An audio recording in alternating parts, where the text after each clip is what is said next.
Good evening and welcome to the Football Nation Does the World Cup. Tonight I am joined by one of my co-hosts, Crazy Boom. Boom, how are you tonight? I'm good. I'm good. We get to witness Messi versus Luka Modric at the Battle of the Tens.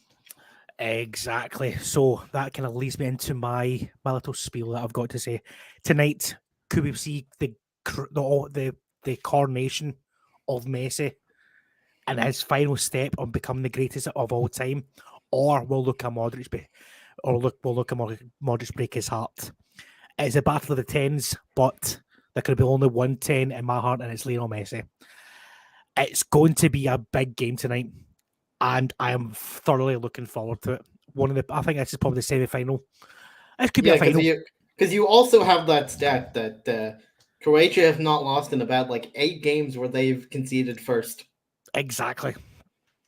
So, will Messi produce his magic, or will he be blocked out of the game? That is a question. I mean, They struggled in a way to get past the comeback of the Netherlands in the last yes, game. It's a bit of a scare going all the way to penalties for that. exactly. So we'll run down the teams for you just now. Give me 2 little seconds. Let me get the teams up. So we have got for Argentina, we have got we have got one It is a change change. one because Martinez is out. Yes, so we have got Emilio Martinez in goal, Al Molina, Christian Romero, Nicolas Ondameni, and Nicolas Tagliafico at left back. Enzo Fernandez, Leandro Paredes, Alexis McAllister, Rodrigo De Paul, Julian Alvarez, and Lionel Messi for Argentina.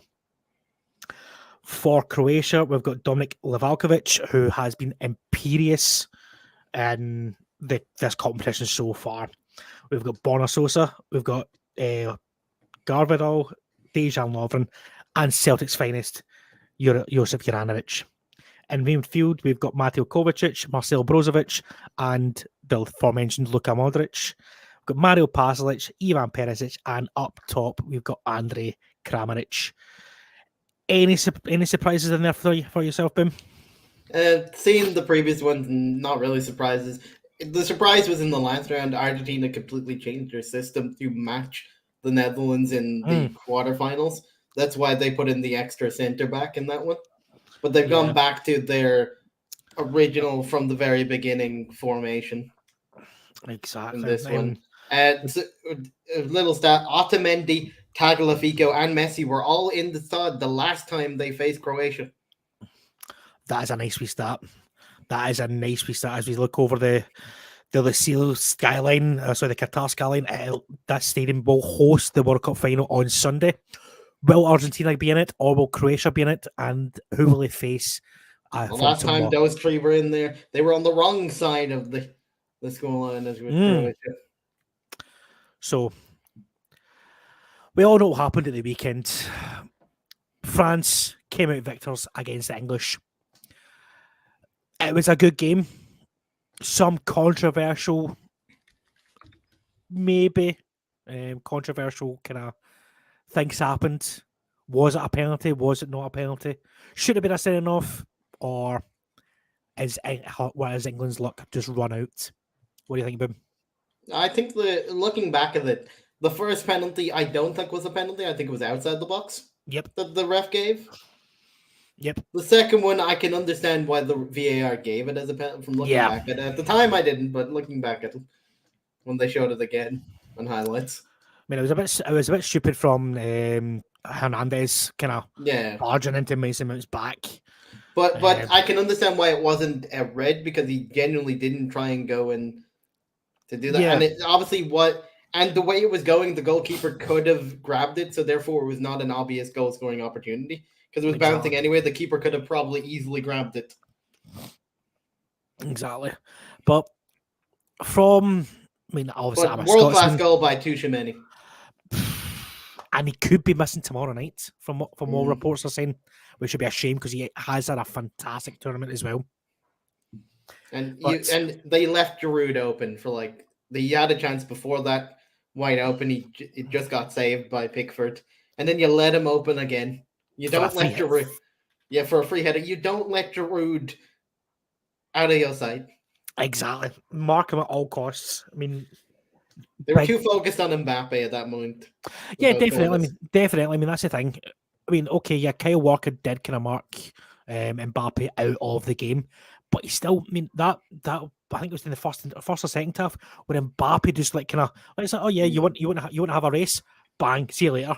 That was outstanding. I mean, yes, Mbappe was kind of maybe a wee bit quieter than normal, but the entourage, like we said before, you had Griezmann, you had Giroud, you had Dembele all playing This well. is actually the Buscemi, first game that I've seen in this one where Griezmann actually impressed me in his creative kind of yeah, role. He yeah, actually came into it in he this actually game. he actually looked good in that number 10 position Mm, in behind Giroud, whereas we've seen him before with either Barcelona or Atletico Madrid or France in the past before out on them wings when you've now got Mbappe, you've got Dembele, you've also got Marcus Thuram as well on yeah. that on the right hand side as well. And you got to accept Griezmann isn't the player he once was. You need to Yeah, find a new role for him, and I exactly. think they did in that game. Exactly. I mean, you look at the way they played. They played with a bit more intensity, and they had more control over the midfield with Griezmann in that number 10 role than, let's say, a Mbappe in there, or who's played in there before. Like, I kind of trying to think now. I mean, even Benzema, if he's playing with maybe sometimes up with top with Giroud, he kind of plays in that number 10 spot as well. Yeah. But excuse me. I think the English were set up to fail from the beginning because I like before the game I saw that the Sun bought billboards in France to Yeah. taunt the French with English players' faces. Good evening, Munzie. How are we, bro? And hope you've had a great day. And also, I can understand. There's two arguments too, like with Harry Kane letting him take the second penalty against his. I know Pep's probably in the stadium, Munzie. To be fair to you, because Messi, he loves Yeah. Messi. But yeah, Harry Kane taking up against his teammate Lloris. Yep. Maybe Lloris got into his head. There's an argument there, but I can understand why he took it as his record against in penalties is usually quite good. Right. Slash ban for the sports capital wins the game start. As you two bore me. Yeah. Is that so? Is that so, Munzie? Is that so? Or maybe you don't want to talk about France anymore, Munzie. Yeah, exactly. I mean, we were just talking about the French game. We were actually giving you some support. I mean, some, not a lot, but some. So, Munzie, what you thinking? What we thinking tonight? Argentina versus Croatia. How are we going for? Yeah, I agree. If Argentina win, they win it all. I think they do. It's set up for Messi's crowning glory. That's because the way I look at it. the World Cup is the only thing that ever stopped the crowning of who wins the GOAT argument. Yep. It's the only thing that people bring up on either side. Well, so and so still hasn't won a World Cup. Neither is this person. World Cup 2021. I don't think there was any World Cup in 2021. I know there's a Euros in 2021 where England drew with Scotland nothing each at Wembley, where Billy Gilmour ran the show. But yeah. 2022. We weren't about it. We didn't want any part in this controversial World Cup. I'm Exactly. We boycotted it for that. And we gave our best goal. We got beat off a very good Ukrainian team with that Mudryk playing, and that's we'll probably come on to him maybe this week, shall we say, Boom, when there could be something interesting dropping on Friday. And we were the main reasons why Portugal finished second in their qualifiers. Thank you very much. Our 0-0 draw against them made them finish second in that group below Serbia. And have to make them play Montenegro. Pardon me. So teams are just coming out. Just about 5 minutes to kick off. And I'm actually looking forward to this. Bravo, Argentina, indeed. Bravo, Argentina, indeed. I'm looking forward to this. I'm hoping. Breaking news. Chris isn't really Scottish. God damn it, Munzie. But yes, so tonight I'm expecting. In fact, no, I'll go to you, Boom. Right, score prediction. What are we thinking? Are we going to finish in 90 minutes, or are we going to extra time? We're going the full distance. Based on Croatia's last two games, you could honestly say an argument for it to go to extra time. Yeah, based on their resilience. I think Argentina can get it done in 90 minutes. They have the talent for it. I'm going to go 2-1 to Argentina with Croatia scoring the first goal. I'm going to we're breaking the curse here. So Argentina are going to win 2-0. So because Croatia are going to score first. Then exactly, I'm breaking the curse here. And as well, I've not seen a bad game yet with my co-host Crazy Boom on comms. I've not seen a bad game yet. It's been high scoring as well, and it's been a lot of entertainment. You see, the problem with that, Monday, we get bad games when Jono's watching as well. Jono's cursed when they watch alongs. We've learned that from the England game that I had with him against USA and then the Argentina one with you, Monday. But yes, I'm looking forward to this. Much looking forward to this. Chris brings the goals, so you're lucky he's watching the semi. I bring the goals, they give me the money. That's what it is. Show me the money. There's Batman again.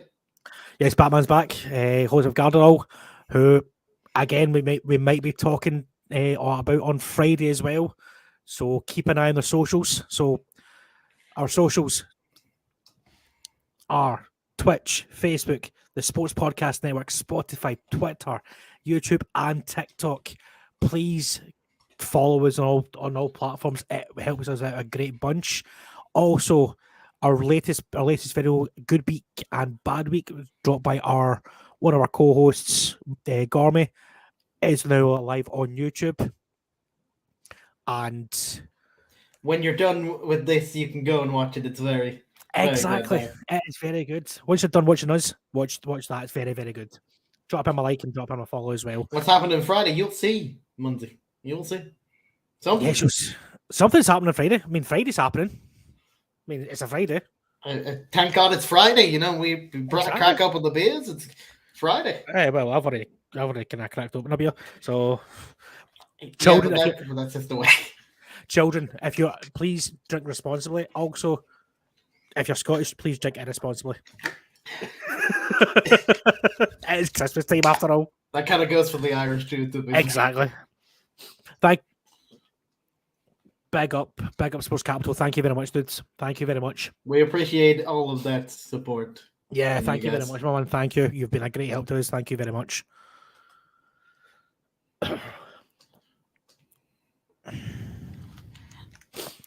So, just about kickoff. I'm actually genuinely excited about this game. I really am genuinely excited about this game.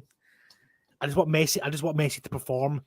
And another one I want to perform. I want to see the full kind of potential of Julian Alvarez. He's a player I love. I think he's a fantastic player. He's came into Man City at the wrong time when they've just got bought the robot that is. Yeah, he agreed to join them before they were even close to getting Holland, which is unfortunate for him. Munzie, that's a fantastic 649 subs now. I'll be on 1,000 by January. That is outstanding. We hope to be just as half as good as you. That's outstanding, dude. Crazy, Grant.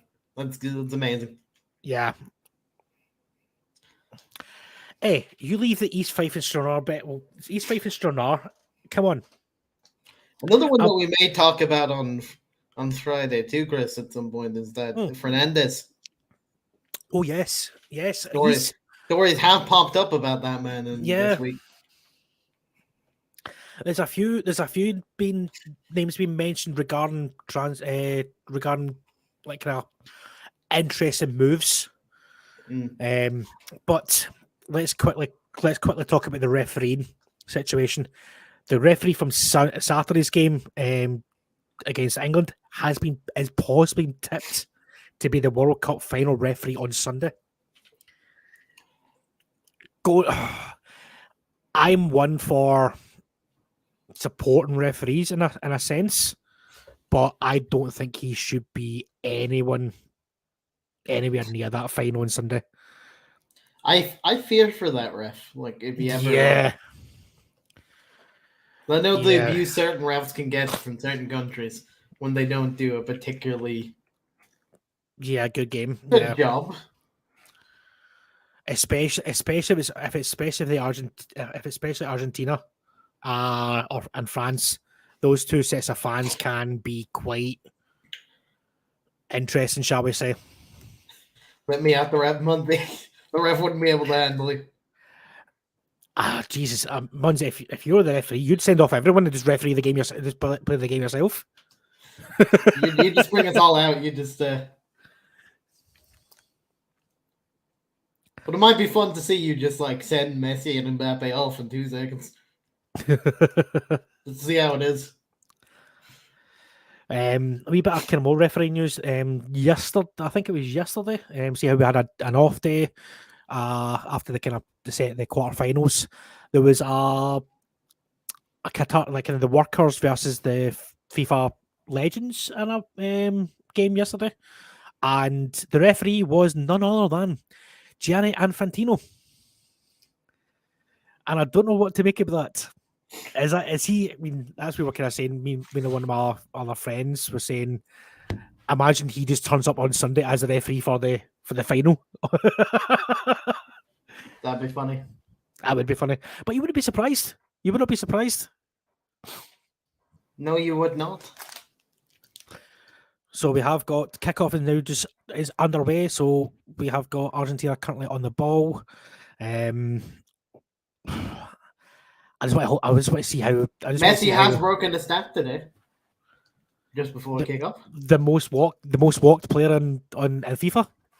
And Messi is no player in the history of the Men's World Cup has made more appearances than Messi now. Oft. How many? How many has he got? He now has 25. Nice. Starts. Chance for Argentina just goes As over the top. Equal the record from someone called Lothar Matthäus. Oh, Lothar Matthäus, German. Equals his record. So if they do get to the final, he will fully break the record. Nice.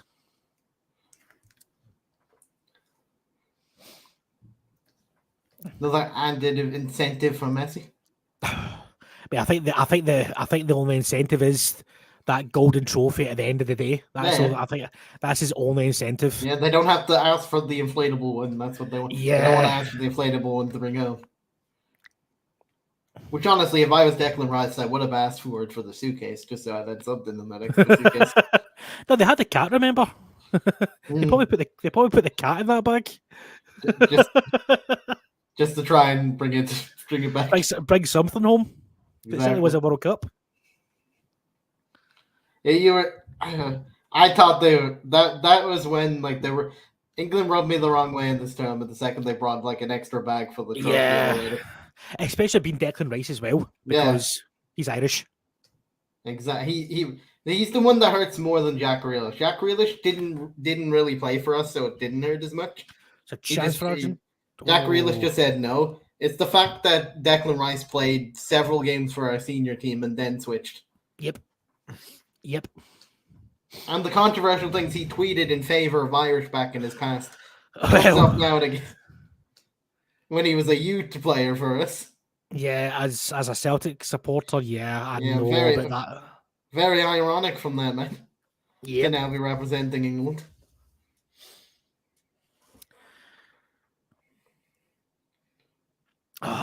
So and he claims he didn't mean it, but back then he probably did. I'm just gonna say it. Most Irish people, when they tweet that, do actually mean it.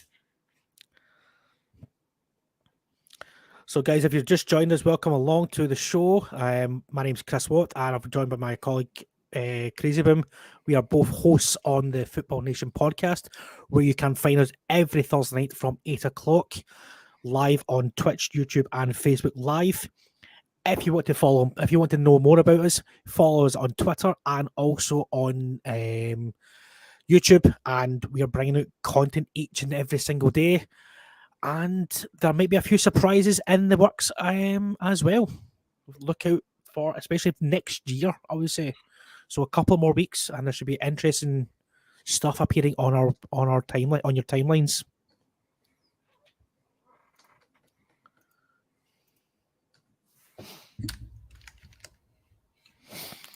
I want to also take this time, like start of the game, to say we wish all the best for Broja of Chelsea. Yes, in yeah, his recovery. yeah, Very sad news for that man. Yeah, if you are unaware regarding Armando Broja, he is currently going to be out for the possibly at least a year,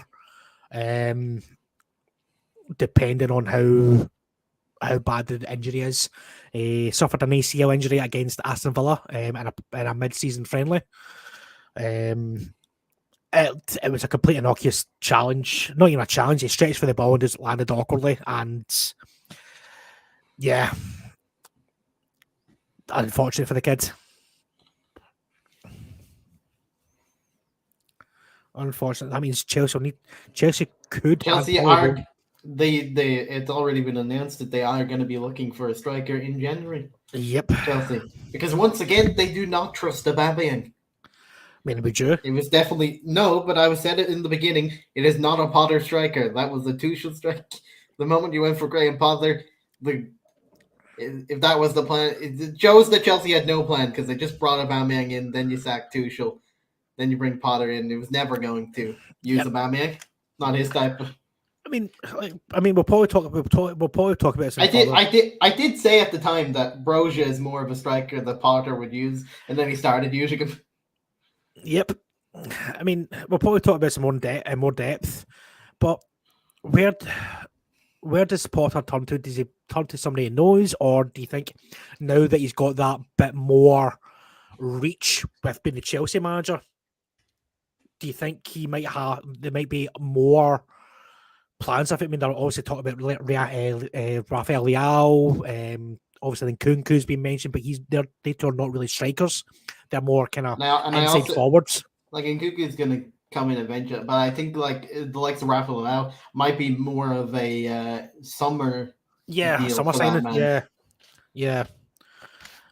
But I mean, there's not that many strikers going to be available in January. That's the thing. That's what I'm trying to get to. There's not going to be that many strikers the caliber that Chelsea kind of look for. I mean, you could splash the money for like João Felix. Linked heavily to United, Atletico Madrid do want over 100 million, which the only one that would be probably stupid enough to pay that at the moment would be Chelsea. It would be a Todd Bowley. Money. I mean, see, the thing is, I think Felix under the right tutelage is a fantastic player. But he's more like a kind of Kai Havertz kind of player, like kind of player who's kind of a false nine, if you will. That's where I see Havertz as a false nine, not as a guy who's going to score you 10, 15, 20 goals a season. That's the kind of way I look at it. But we'll see what happens. I mean, there is strikers out there that no one really talks about, like in the thing that you could easily get, but like they're not well known, so they wouldn't be. Yeah, just for talking sake, take Chelsea, Celtic for instance. They went to sign a striker from Japan named Kyogo Furuhashi, and he decided to set the world on fire in Scotland and doing well in Europe as well. So it's one of those ones. Look abroad, look high and far and near.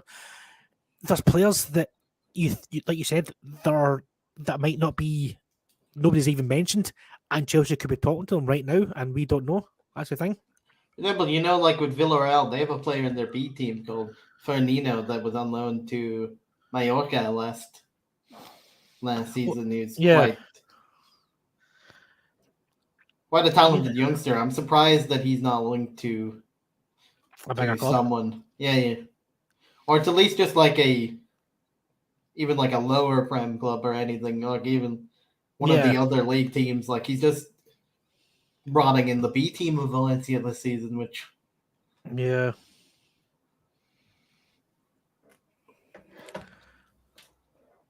so it's currently about 10 minutes gone here. Currently Argentina 0, Croatia 0. There's been a few half chances for Argentina. Not seen the best of Croatia as yet. Kovac has not really gotten the ball. Modric has been okay, but I think the player that Argentina need to worry about. I mean, I've said it before. Is Juranovic. I mean, you look what he did to that Brazil team. He told them at right hand side, he was outstanding. From the back at a distance, that Croatian away kit very much looks like a France kit. It does. The only thing you can see definitely is that the blue kind of Yeah. blue. But yeah, it's a. I mean, as they're sponsored by Nike as well, isn't it? Yeah. It's just probably a I do think certain like brands just rehash kits now and again just to save money on designs. Good evening, Jono. The game is slow, shall we say? It's a bit slow so far. 10 minutes gone. It's going okay. I mean, it's something you kind of expect from a Croatian team. They've never really gone for a game in the last few ones. It's a typical. I think it's set up to be a typical semi-final. I think it's going to be like. And this is how Croatia set up in the quarterfinals, the round of 16. This is what they set up in the last several knockout games that they've done. This is how they set up in the final too, and they eventually got smashed by France for it. Yep. This is how Croatian style is. I mean, could we see? I mean, if kind of Croatia go against the grain, and could we see a repeat of the Russia World Cup final, Croatia versus France? There is also a weird reality where we could get the group stage game as a final between Croatia and Morocco. They were both in the same group. Same group, exactly. Yeah, and that game ended 0-0. Aye. I mean, we'll go into the Croatia, Morocco game. Probably, I'll say about half time. We'll talk about that. Talk about that game at half time. We are covering it tomorrow night, so you've got myself and Boom again, because we are going to be your live match day watch along hosts. That is the kind of big announcement that we're going to have. That's the big announcement we've got. Me and Boom are your hostess with the mostess. We will have special guests on every so often. You might see some faces you might know, some you might not know. So yeah,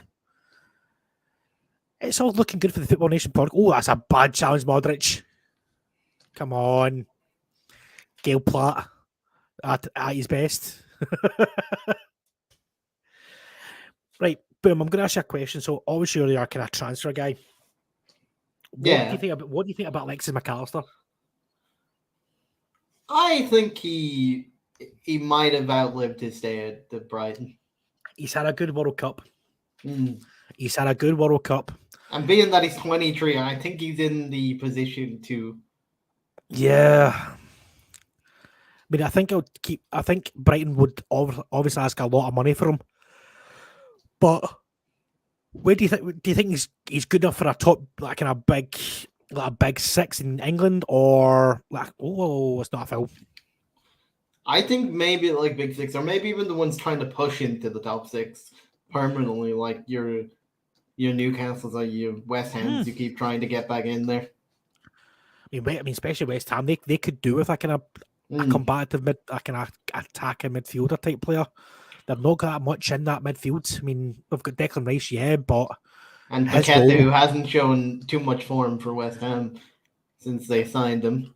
Exactly. I mean, Paqueta's had a good World Cup. Well, had a good World Cup, should I say? It'll be interesting to see if he can continue that form into when he comes back from international duty. And McAllister has roots in both Scotland and Ireland. Yes. Alexis McAllister. I mean, the name McAllister is Scottish anyway, so. And his family and his roots, he literally said, traveled to Ireland back in the day and lived there for a while.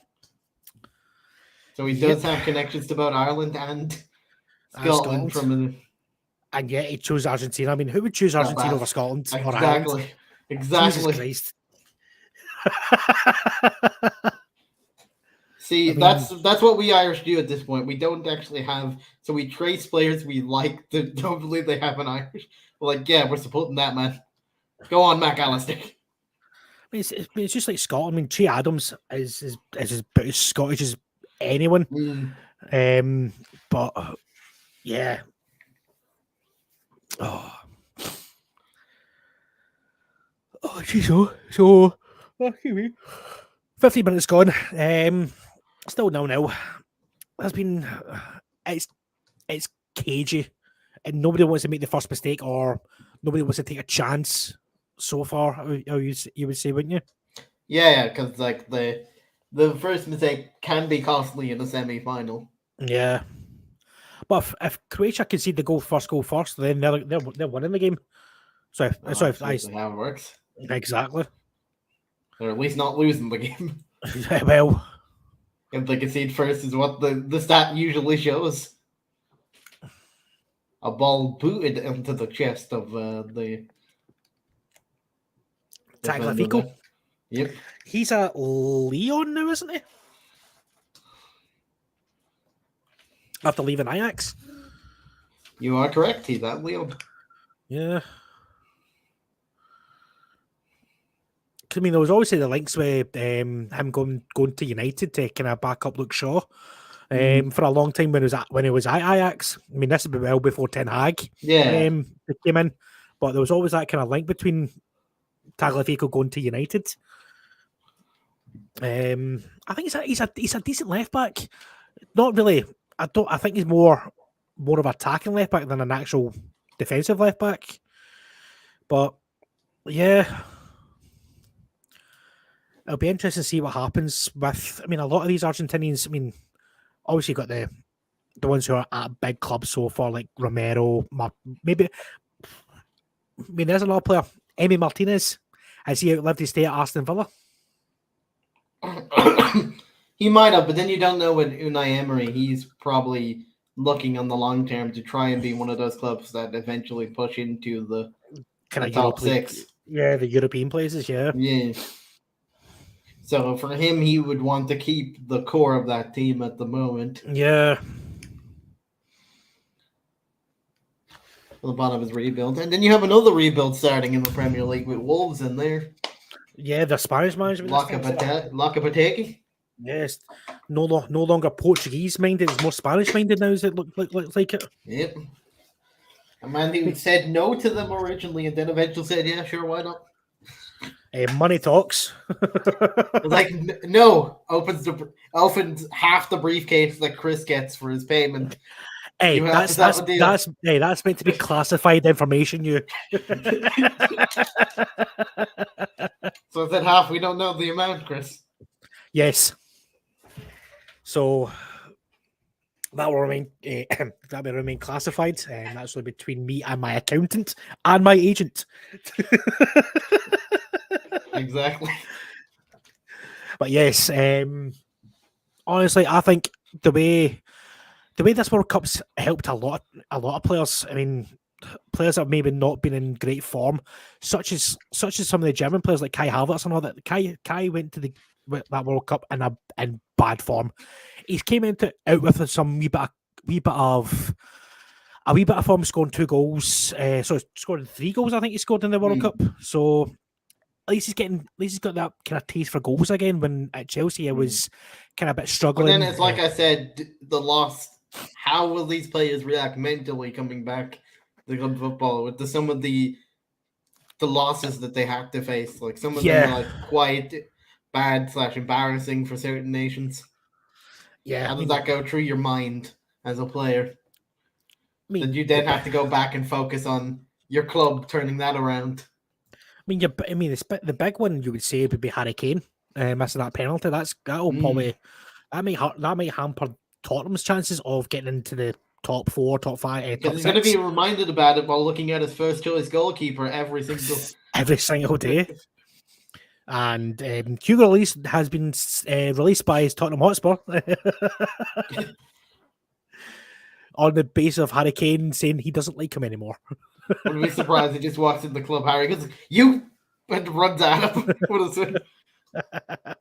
No, but from what I was reading, I seen an actual clip from the French media conference today.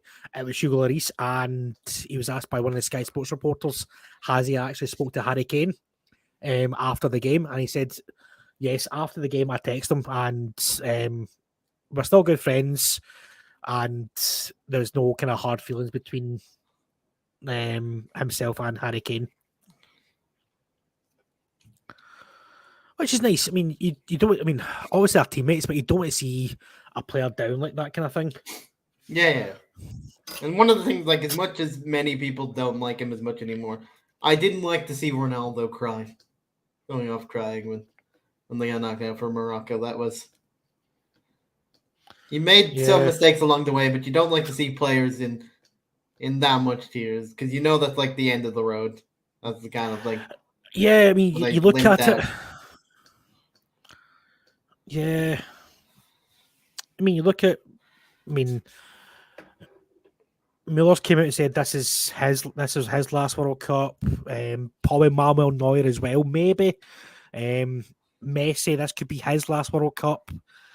Lewandowski is probably going to be his last World Cup as well. Busquets. There's a lot of big kind of players that we're very much going to have different like looking teams for like every nation by the time we get to USA, Canada, and Mexico in 4 years.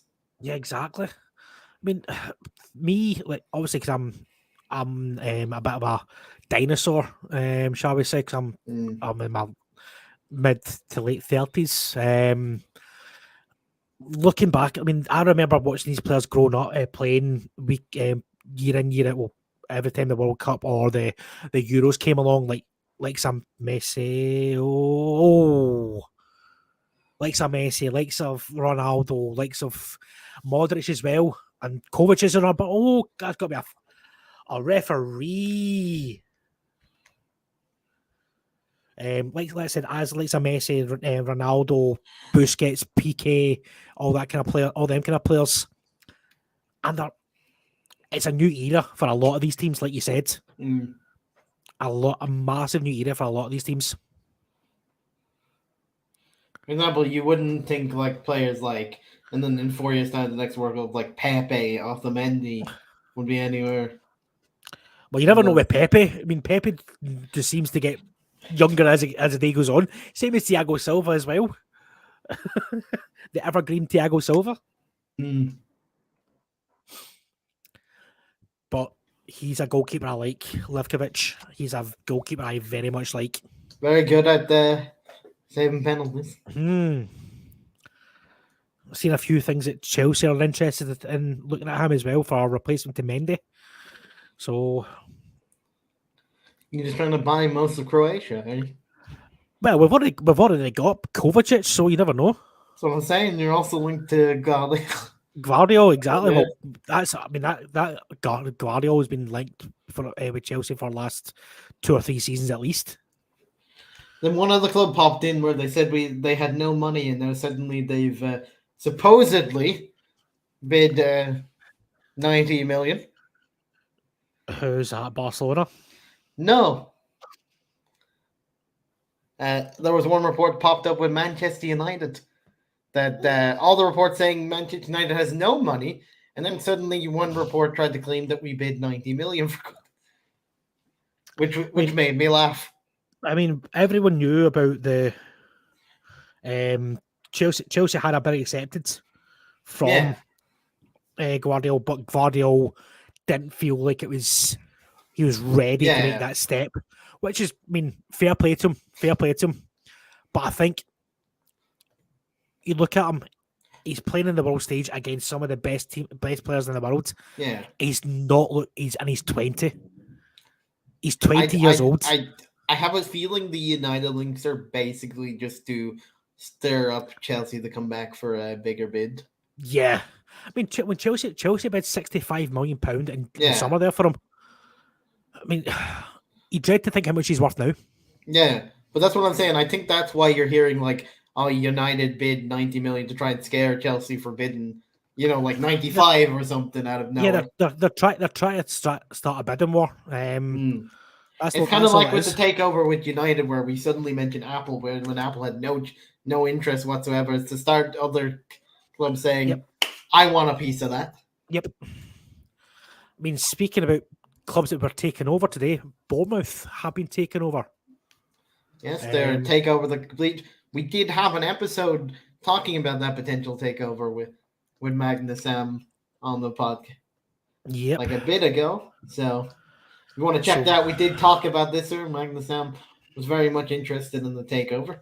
Right back then, they were linked to Bielsa. I'm not sure whether that part of the whole thing is going to happen, but the old rumor was like the new owner was trying to convince Bielsa to come on board. Yeah, So. didn't they appoint them until the end of the season? The current manager. That was from the previous owners, though, so you wouldn't know when like new owners coming in whether they changed that or not. Yeah. I believe I seen something today. Oh, excuse me. That Michael B. Jordan is. Yes, he is a part involved. of the takeover. Yeah, that's a. So Hollywood has came to Bournemouth. That's a interesting one. It's just like Hollywood came to Wrexham. Now Hollywood came to Bournemouth. So Messi's on the ball, always giving it away, and Kovacic. Oh, Kovacic is so good on the ball.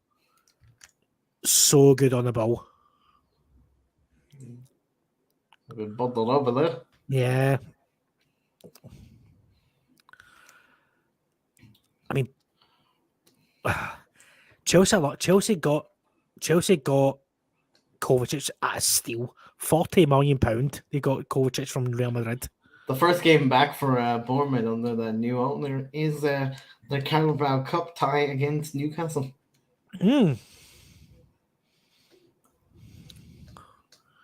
That'd be an interesting game. Because obviously Newcastle, I mean, they've not had many players at the World Cup, if any. Bruno Guimaraes being probably the only. Yeah, probably the only one, with Brazil, but he never really got much of a game. And Callum Wilson as well. Callum Wilson as well. Not much game time. You think that the clubs that maybe never had that many players away with the World Cup, they could be at a big advantage. And to be honest, some of the clubs with teams getting knocked down round of 16s and quarterfinals, you kind of think that they might be at least available for the bench coming back to the season at this point, because they get a few days off and then they might be at least ready enough to be on the bench, not starting. But I mean, I know for Celtic, that Alistair Johnson, the Canadian right back that Celtic signed, is available for Saturday's game against Aberdeen. Obviously with Mr. Juranovic playing in Qatar still, he might be either playing in the third and fourth playoff, or he could be playing in the final on Sunday himself. So he's definitely not going to be available for selection for Celtic. But you look at teams for the likes of Denmark, and Christian Eriksen will at least be back for United versus Burnley. I mean, you look at Carabao Cup game. I mean, then you look at what do you call it? The Brazilian players. Like Thiago Silva for Chelsea, Richarlison, Guimaraes for Newcastle, Casemiro for Man United, Telles, he's going to be out for the foreseeable as well. He's away. He left Man United. Yeah, but he got injured on the Brazil thing, so he's I mean, another one. There's another one, Malacia from, but he never really played. So how fresh is he going to be coming back? Gabriel Jesus is injured as well for Arsenal. Now. Yeah. But it's going to be an interesting. I mean, we kind of talked about this on our previous podcast. And you got to look at Anthony as well. He hasn't played much for Brazil. He got off the bench a few times, but exactly. I mean, you look at the And Fred kind of stopped playing after the group stage. They kind of made him a bench player in the Nuggets. Fred, so yeah. Well, that's what I'm saying. You wonder how the players that maybe not got that much game time, how fresh they're going to be. I mean, as well as not even fresh, but how match fit are they? I mean, like James Madison. I was going to say, because I looked at like players like James Madison, or even with the USA, Giovanni Reina. What was the point of bringing them back? Yeah, I mean, go back to the England side. I think what's the point of bringing Conor Gallagher and James Madison and Ben White if they're not going to play? And Trent. Trent was sitting on the bench. Yeah, he got some game time. Never got started, but he played some games. But I think the reason why he barely played Trent. He was just there. I think the reason why they took Trent Alexander-Arnold is to give him a wee bit of confidence that saying, right, you've still got this. Prove it to us. Just prove it to us. But like what Garrett said, again, was never going to pick Trent. That just is more detrimental to you. Because you said before that Trippier is a more complete right back to Trent, so you never, and even Trippier didn't play them. He played the first game, but because he had to because Walker wasn't fit. Yeah, but that's what I'm saying. Like if you say Trippier is better than you, and even if Trippier's not playing, and you said Trippier is more complete than you, then therefore, what chance do I have as Trent? If you're not even playing the guy you said was better than me. Right, that should be a corner for Croatia, and the referee's giving a goal kick. You know, that's the way I look at it. Like, what chance is Trent have when you're not even playing the person you said was better than him? Exactly. Chance here for Argentina. It's a penalty. It's got to be a penalty then.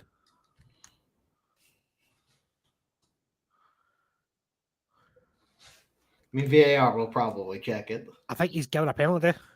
Oh. Yeah, I think he has two.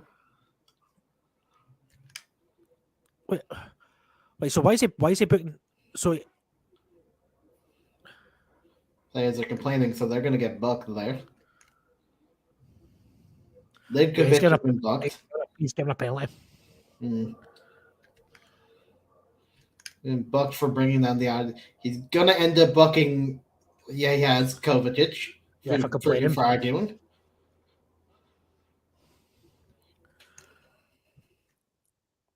That was some ball.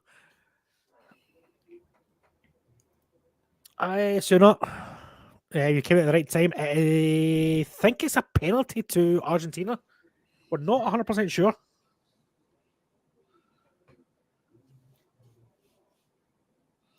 It is a penalty. Messi does have the ball. Messi is placing the ball down. Yep, Messi is placing the ball on the spot.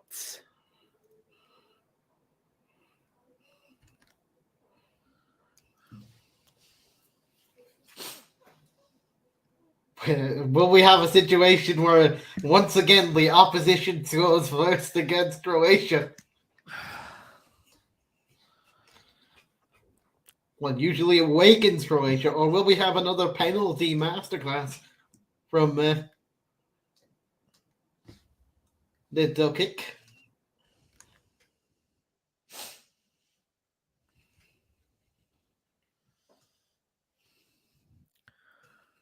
Messi steps up. Takes one look at the ball. Back to the keeper. Emi Martinez cannot look.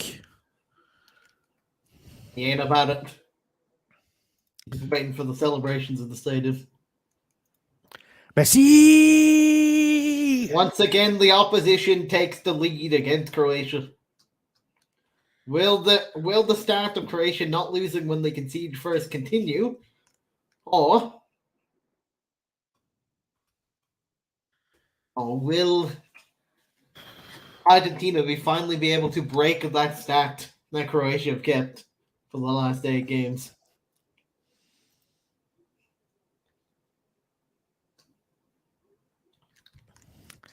Now, here's the thing. Is that a red card?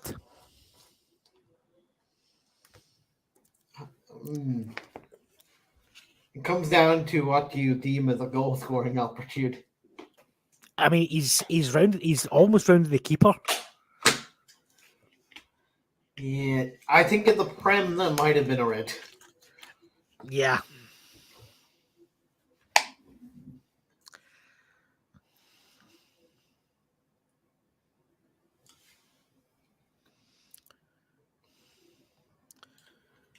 The GOAT has scored. It is currently Argentina 1. Sorry.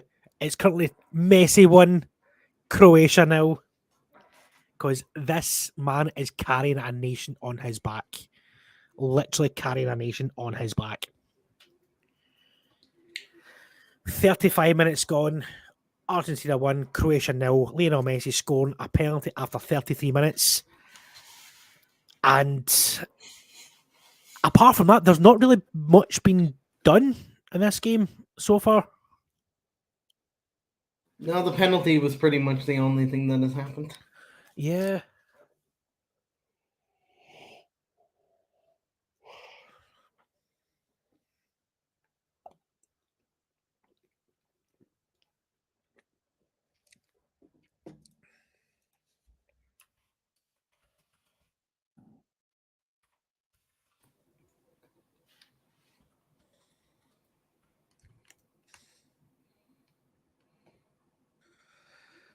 Now, will this bring Croatia to life as it previously has done in the past? Last couple of games, especially. That's what I'm saying. The stat of they have not lost in the last 8 or so games when they have conceded first. But I think they're playing a different. They're playing a different. Yeah, they're playing a different. That's what I'm saying. That's why I said in the preview in the beginning, Messi and Argentina do have the talent to break that stat. It's whether they can utilize it or not. This, like I said, there's 3 players that lost the last time to Croatia in this team, but as a whole, this team is very different to the team that Croatia last played at the World Cup. Oh, Messi. Oh, almost.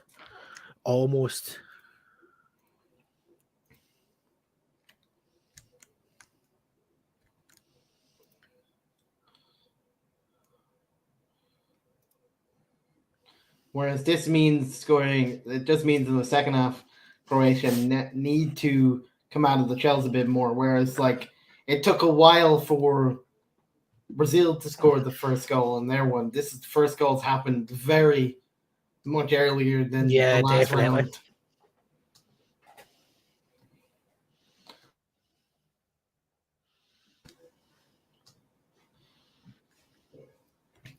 So therefore, I think we're in for a much more interesting game due to the first goal being that.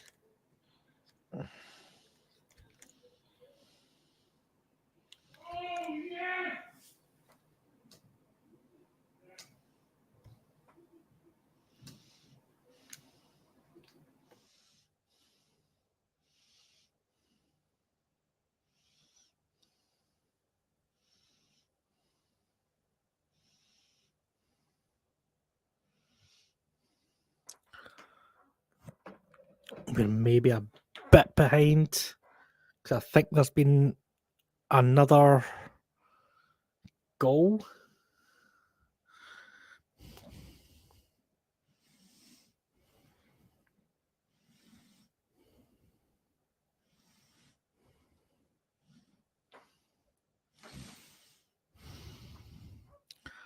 Alvarez. Julian Alvarez. Oh, no. Vamos. Julian Alvarez makes it 2-0. Like I said, they can definitely break the curse. What a goal that was. What an absolute stunning goal that is.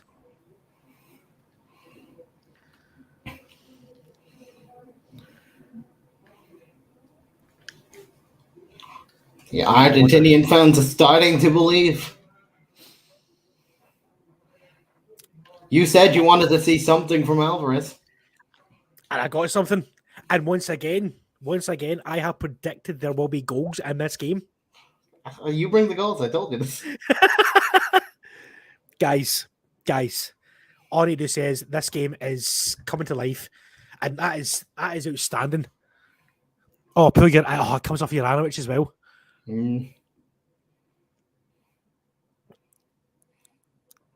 He sort of just runs directly through everyone, challenges them down. Challenges inner Messi. And even pushes the goalkeeper at the end. Because he's still running, the momentum takes him into the keeper. Here's a thing for you right now. Are you surprised that we've never seen Lautaro Martinez starting this game after his performance in the quarterfinals? That's the striker version, right? Yes. A lot of Martinez. Yes. Not Lissandro. Not Emmy. There's too many Martinezes. Exactly. Lautaro Martinez, Inter Milan's Martinez. No, because I don't think he's done enough really in this whole competition to justify a start yet. I mean, he's performing. He scored the pen, so yeah. I think. Messi's in full flow. The things you love to. Messi has woken up. The things you love to see in world football is Messi scoring and Messi in full flow. Hit it. Handball. Oh. The Paul completely protesting here. Good question. I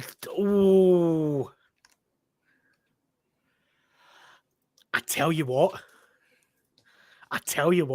that could be a penalty. It's one of those ones where it can be given and not given at the same.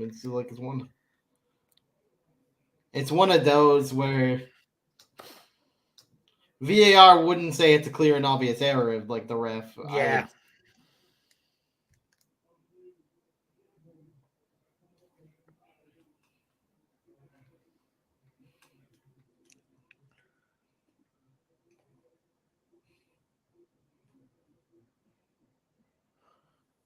I can. So Monzi said, "Is this going to stay 2-0?" The way it's going, I don't think so. It was almost 3-0 there. It was almost 3-0 there as I said that. How did you save that?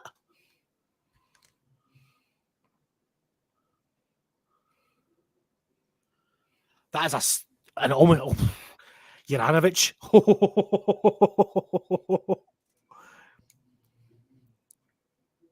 That is a stunning save. Going out for another corner.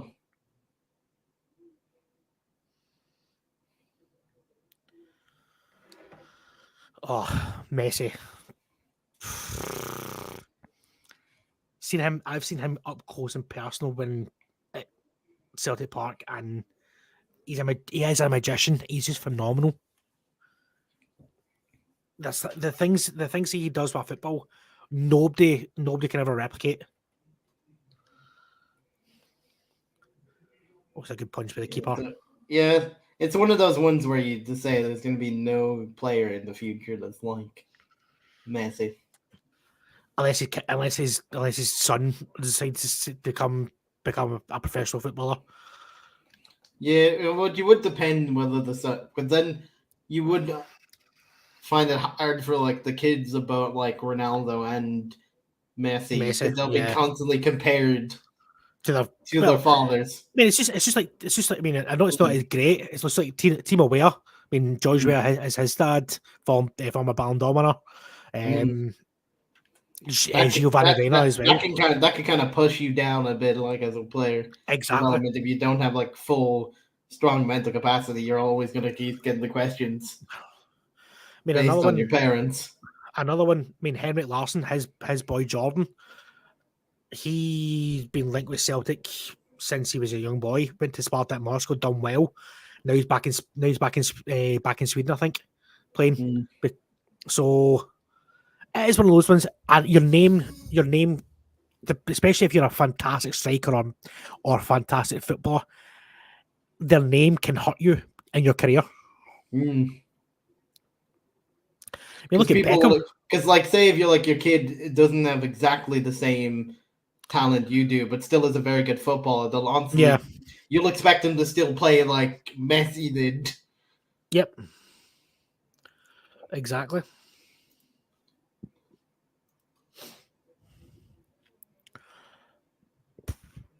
Now it's now interesting to see how Croatia react now, come up to half time.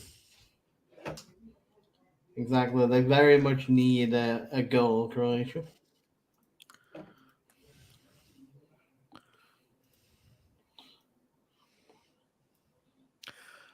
Oh, they almost had one there as well.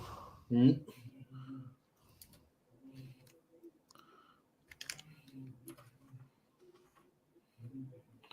Cross in the box that, and there's just a bad save.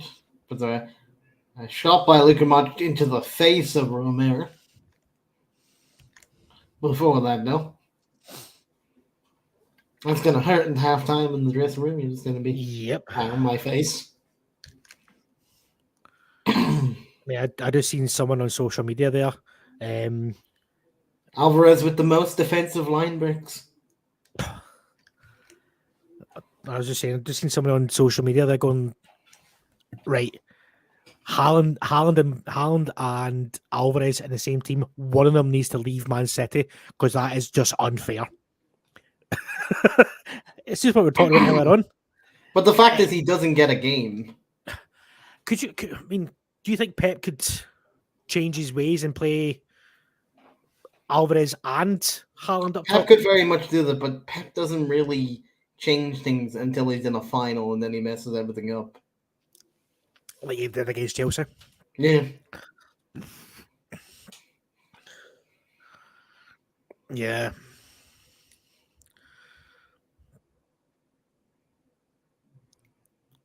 And he also kind of messed up in the semi-final against Real Madrid by thinking he already won the game when they went 1-0 up and made the changes. Yep. To be more relaxed, and then suddenly 2 goals out of nowhere. Yeah. But then there's certain teams that you can't relax on until the full-time whistle goes, and Real Madrid is one of them. Definitely. I mean, take Chelsea, for instance, that season is the last season. Sorry, no, the season of COVID. Was it the season of COVID? When Benzema, no, it's just after COVID. Benzema and Co decided. I mean, Chelsea played against the two games. It was a game for the ages. Both teams going hell for leather. Yeah. Benzema's goals were outstanding. And when Chelsea went to the Bernabeu, they should have won it in the Bernabeu, but Real Madrid were just that wee bit better. And once again, Benzema at the Bernabeu. Exactly. I mean, it just shows you France have not missed Benzema as well. They've not really missed him. But to be honest, with the attack, it was pretty much without Benzema. It was pretty much the same attack as the last World Cup. Yeah. So they were fine in the attack. It was more the midfield that was thrown together. Like their defense and their attack was pretty much the same strength as it was 4 years ago. It's just the midfield that was the question mark. Whether like youngsters like Tchouaméni were ready or not, which he's proved he is for that stage. Yeah. I mean, I like Tchouaméni being I wish Chelsea signed him when they had the chance to. I gotta say, Rabiot has not been bad this year for France.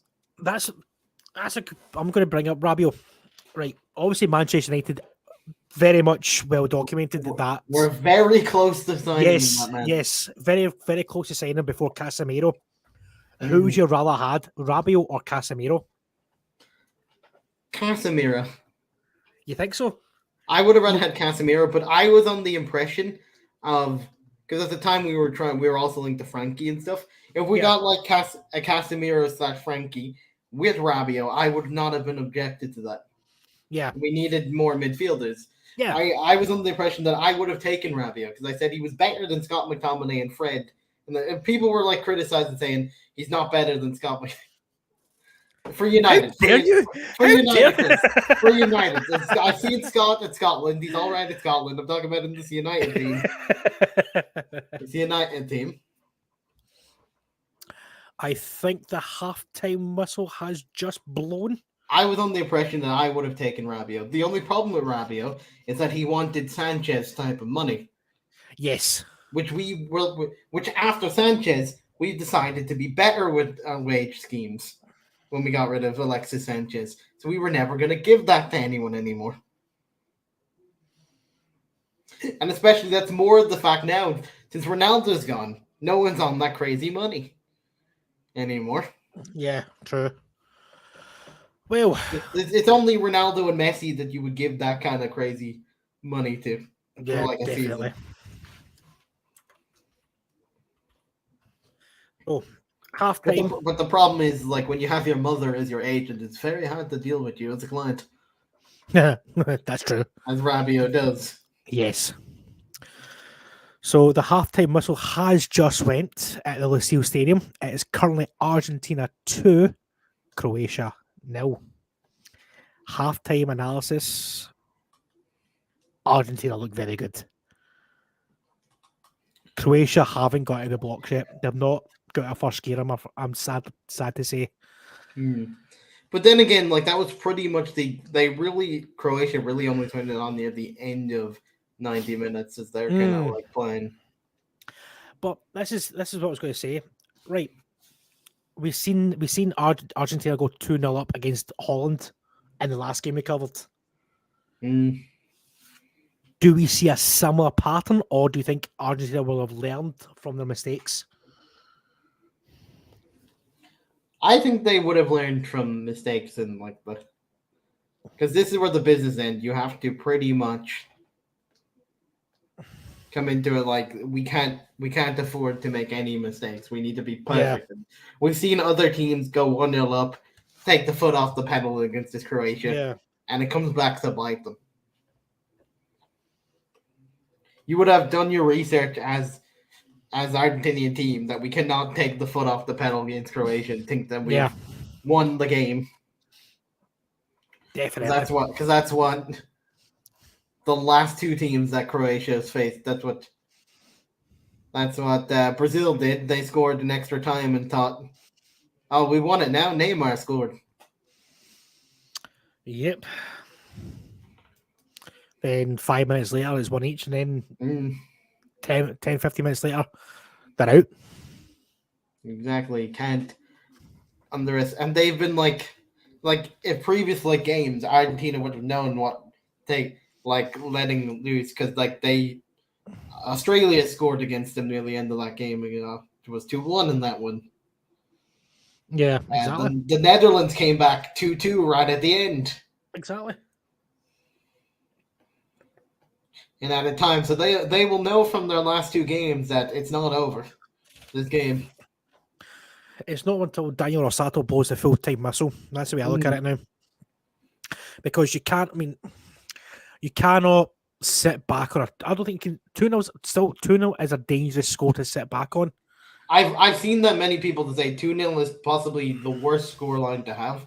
Because one more goal, then suddenly the momentum is we can get it back to 2-2. Let's go. Yep. And then should they get back to 2-2? Let's go for that. Let's try and win it in the last couple of minutes. Let's try and win it. There's been many things where people have said 2-0 is the most dangerous scoreline in football. Yeah. Exactly. And sometimes it is. I mean, because you look at games gone by that we've seen teams being two goals up at half time, and then the team gets a quick second half goal. What then? They're like, right, okay, we've got another, say, 35 minutes here to produce another goal. I think another goal. Then bang, they've got the momentum going through. There's another goal, 3-2 to the team. It was 2-0 down at half time. That saps out all the energy. For example, for the last 2 seasons, not in this one, but the last season, United versus Aston Villa, we went 2-0 up at United, and suddenly by the end of the game it's 2-2. Yeah. Didn't you go 2-0 up and get beat 3-2 as well off of Villa? Or was that That might somebody have been else? that could have been a different game, but I know in the one that like Philip Coutinho came on, like that was when he joined first, like Yeah. then suddenly it was 2-2 when he came off the bench. Bruno made it 2-0 to us. Yeah. And then we played them in a friendly where it was also 2-2, where we went 2-0 up in the first half, and then second half, by the end of the game, it's 2-2. Because clubs get motivated by then. Exactly. I mean, the way I look at the games nowadays, you cannot literally sit back on your laurels anymore. You need to start playing from minute 1 to minute end from now on. You cannot sit back and I know, like in the cup game, we were 1-0 up, and then suddenly we were 2-1 down, and then yeah. we went 1-0 down, then it was 1-1, then we went 2-1 down, and then we had to come back eventually and win 4-2. Yeah. But like, you can never just assume that you're back into a game comfortably. Mm. Days like that have been like, as teams, like the days where you could just go score like 2 goals and be fine, are completely done in like leagues. Exactly. I mean, the way I look at things nowadays, you're like, right, this game is set up to be either a nothing each game or a low scoring game. But when you, take this game for instance, we thought this could be a pretty even game. But the way Argentina have approached the game, they've taken the game to Croatia, which the Croatian team don't. They tend to like to sit in, defend, but they're hitting them on the counter attack and with pace, which the backline of Croatia doesn't really have. I mean, look at Alvarez and then you look at Messi, two quick players, and we've seen that. But the penalty that got given on Alvarez and his goal as well, he's involved in the game because he's got the pace to beat that defensive line.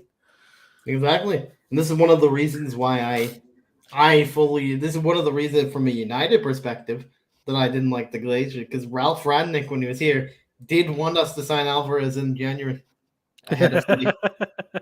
That is one of the players he pushed, but the Glazers said, we're not signing anyone in January.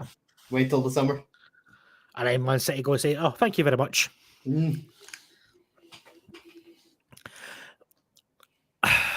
It's one of Ralph was not that good of a coach, but like he did have the right ideas for signings. That man has an eye for that man. It's just one good job. That man has an eye for talent design, because he was like the football director for like many things.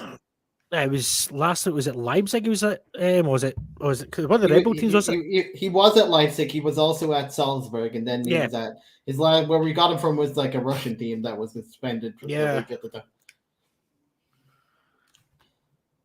So, we'll have a wee quick chat about tomorrow's game. Morocco versus France. I can't believe I'm actually saying that. Morocco versus France. After all the times you said Morocco, you didn't. Yeah, I know. I know. They're proving you wrong, Chris. Morocco. I don't tell me about it. I'm kind of a bit upset about it, to be fair. But fair play to Morocco. I mean, the first African side to reach a semi-final. Yeah. I mean, the way I look at it, they've done the unthinkable. They've basically done what Leicester have done to the Premier League. They've turned on its head. They've turned the teams that they beat Belgium, they beat Spain, and they beat Portugal. Yeah. And they've only conceded one goal. That was an own goal. Yeah, to Canada. Yeah, to Canada. So fair play to them. I mean, they've done outstandingly well. But is this a step?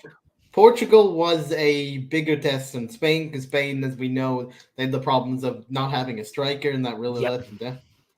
And the fact that they didn't start a striker in that game, Spain, they started Asensio over Morata. Yeah. Which was a questionable move in the beginning for Enrique. And you wonder why Enrique's not in the job anymore. Exactly. Although Enrique did say today, if he would draft the squad again, he would only draft 25 because one of his 26 he doesn't like. I wonder who that was. I wonder who that was. It'll probably come out eventually, but it'll be interesting. I would like to know who that is because that is you don't really say that. Well, I assume if you're out of your contract, he's just saying whatever he wants now. Yeah, I suppose. Yeah. Although he's a bit weird being the only manager to streamed his press conferences rather than talking to the press. Yes, I mean, see, to be fair, I mean, it engages more the fans. I mean, especially because it's on Twitch. I mean, a lot of people are gamers. Love the way he just had a gaming chair just ready for those Twitch and stuff. He's got to be a Call of Duty player of some sort. He's just sitting there playing Call of Duty. He's just like, I might as well use my Twitch channel for something. Let's go. Maybe this was the start. He had a plan if he gets knocked out to become a professional Twitch streamer. Yeah, and this is a start. Luis Enrique now going to be appearing on the Football Nation podcast as one of our co-hosts live from Spain. Oh, if only. If only. He did say he wants to get back in the club management next at some point. Do you think Enrique could come to the Premier League? Or do you think do you think it's too much of a culture change for him? I think he might.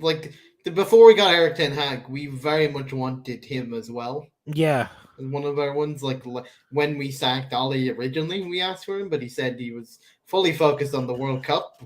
How did that turn out to you, Enrique? But anyway, here's a situation for you.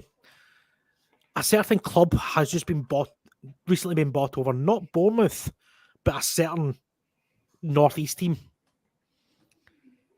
a certain Newcastle United. When a manager of that caliber comes free, do they go for him? And Eddie, get rid of Eddie Howe? Possibly, I could see that scenario happening if England go fully to try and get Eddie Howe. It might be a nice exchange, if you will. Enrique comes to us, we let Eddie Howe go to England. Yeah. Because England have this fixation that every manager that represents them has to be English. Yeah, we kind of seen that kind of. That popped up today on my timeline. Yeah, but one of our co-hosts, Jono, the co-host, the owner of the Football Nation, does he get a Twitter spat with one of the journalists? Yeah, one of the journalists. Yeah. I mean, in a way, I do agree with I agree with the journalist, and that's painful for me to say. I agree with a journal. I agree with the journal. I think a national team coach should be that same nationality. But the other argument is England women have just won the World Cup. Well, was it World Cup? The Euros, I think. Euros. The Euros, yeah, with a Dutch coach. Yes, there is similarities to it, but you yourself have seen Giovanni Trapattoni as the Ireland manager. I've seen it with Bertie Votes. He was the terrible choice as Ireland, because the problem with him is that you need someone that can also speak the language. The translator was not. Yeah, I mean, for myself as well, I mean, I've seen with Bertie Votes, and that was probably one of the worst Scotland teams I had ever seen. We got beat off the Faroe Islands. I mean, Jesus. But then coming from an Ireland perspective, we have the whole one of our most famous managers, the head coach, is an Englishman, not an Irishman, in Jack Charlton. Exactly. We adopted as an honorary Irishman because he did so well to get us through Italia 90, the group there, our first World Cup. I mean, and then our women's team at the moment is also by a Dutch woman. by apparently led the women's team to their first ever World Cup coming up in I New Zealand. think the Scottish women's team is a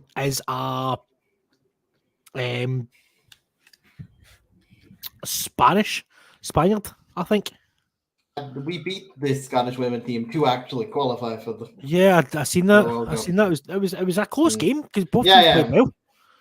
Both teams played well. Because both teams needed to win to qualify because of the whole like playoff kind of like point. It's a weird system, the women's game for qualifying for World Cup, because it was like kind of like point system playoffs where you just go. And its own like point system depending on whether you won and stuff for what place you were in the rankings compared to other people that won. Exactly. So on that kind of note, the Football Nation is currently on the lookout for a female team to join us on the Football Nation podcast. If you are interested, please do not hesitate and get in contact with us on Twitter at the Football Nation Pod. Just DM us with if you're interested or if you would like to have a chat with us, and we can give you more details on what we are looking for. Because we very much want to start giving content for the female side of the game, because it needs it. Because in online it needs more representation. Because there's not enough voices for that side. And there is some quite good football matches. I've started to watch some of them. Some of them are actually quite entertaining and needs more recognition. Exactly. I mean, we have got, I guess, possibly lined up for the new year, which all the girls would be interested to see coming on. We will be announcing that probably in the new year once we've got an actual date. So the way I look at it is, the Football Nation wants to give the females who are football daft their own voice on the channel. Because with Football Nation, we cover all areas of football, not exactly. So the way I look at it is, Football Nation is the whole football world, no matter what sex, race, no matter what it is. If you want your voice to be heard, please get in contact with us on the Football Nation via our Twitter page, comment on one of our YouTube channels, and we'll get in contact with you. Speak to myself. My name's Chris_Watt89 on YouTube. On Twitter, and we've got Crazy Boom on Twitter as well. Don't hesitate to get in contact with us. We'll be more than happy to help you out and give you the voice that you guys deserve. And going back to the Munzie, shut up.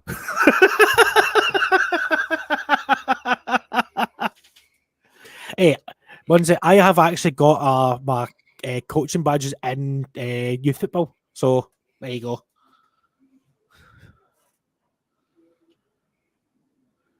But get back to the game. And I do watch the under-21s on MUTV. I keep track because they got to keep which academy graduate might actually be good or not. Yeah, that's true. That is very true. So currently just kicked off the second half. It's if you're just joining it, it's currently 2-0 to Croatia. Croatia. 2-0 to Croatia. 2-0 to Argentina against Croatia. Wake up, Croatia! You turned it around. You swapped the board. Chance here for Argentina. It's no free kick. No. Monday, I said 21. You get out of here with your. Get your head out of the gutter, my friend.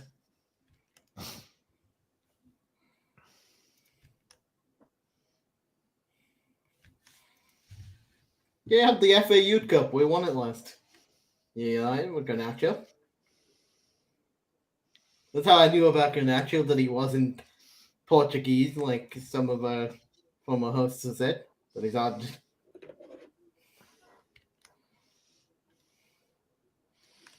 Oh, there's a former England manager there, Mr. Fabio Capello.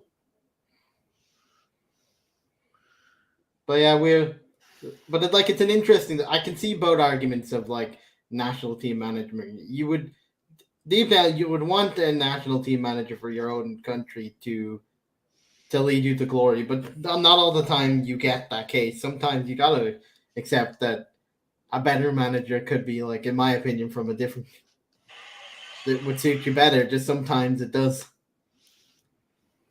If your coaches in your own country are not the best,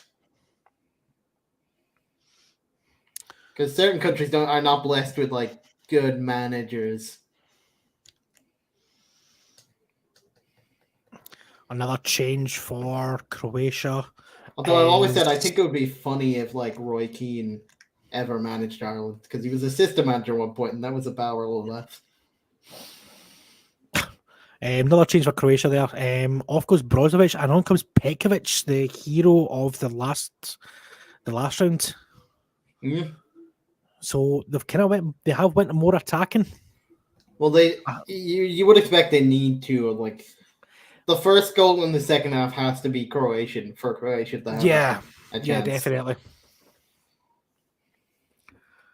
And they will know that they cannot concede and they need to score. If Argentina get a third goal, then it is all over, I would say. It's a mountain. It's an entirely different mountain of the climb if Argentina get the next goal. 100%. But I mean, it makes for an interesting game if Croatia can get that early goal. Currently a break on here for Argentina. Fernandez. That's good play by Vlasic. Exactly. Good defending. Yeah, good play from Vlasic there. Another break on for Croatia now. 10-10 now this game. In the beginning of the second half.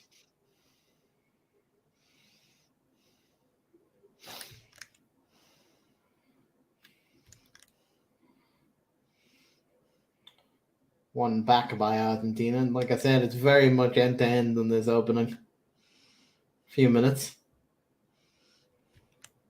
A lot of losing the ball and winning it back from both sides. One wins it back, the other loses it. Ow. Stop hurting yourself, Chris.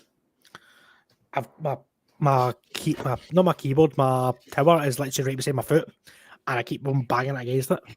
It's like you hurt yourself on the last watch along, Chris. You're doing it again. Yes, I know.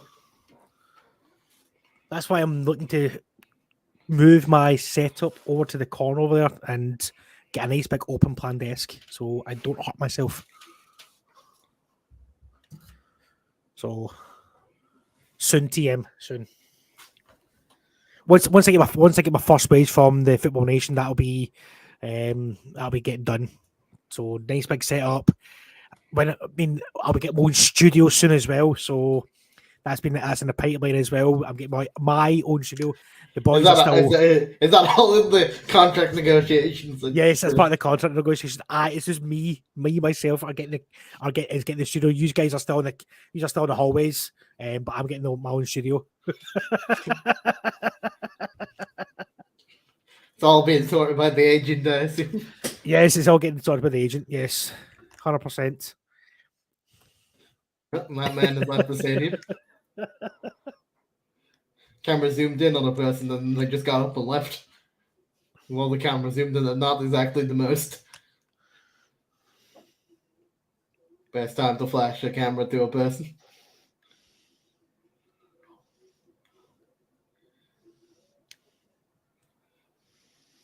It's this man. Oh, wait, they're leaving. Must have a plane to catch.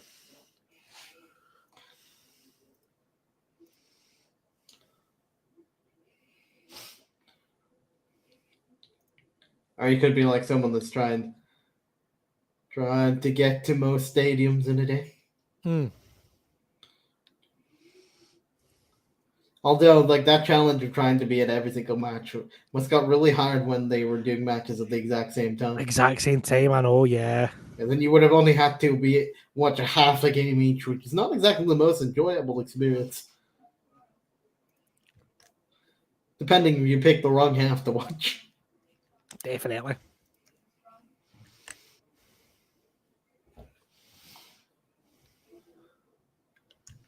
A man has a rugby helmet on in the crowd in the Croatian side.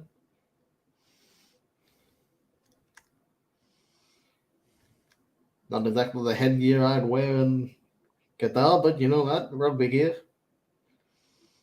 You never know when you can play a bit.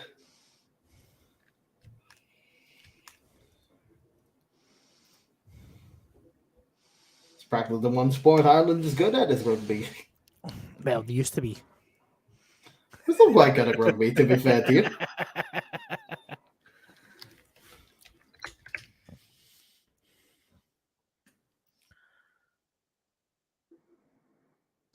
I mean, I just kind of seen a wee picture from the back on the background there. The Argentinian fans behind that goal are going absolutely nuts behind that goal, jumping about. It's but this is why I think if Argentina do get the World Cup in 2030, is it? Is it 2030? Yeah, 2030. So obviously got against Saudi Arabia, I believe. If the Argentinians get that over the line, that'll be some atmosphere every single game. Unlucky. Messi. Uncala Messi, Uncala. Uncala Messi.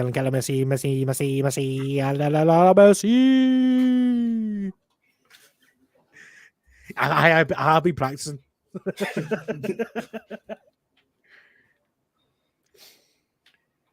You were covering the Argentina game today, so I had been practicing and practicing in the showers like Uncala Messi, Messi. Oh, no, Messi.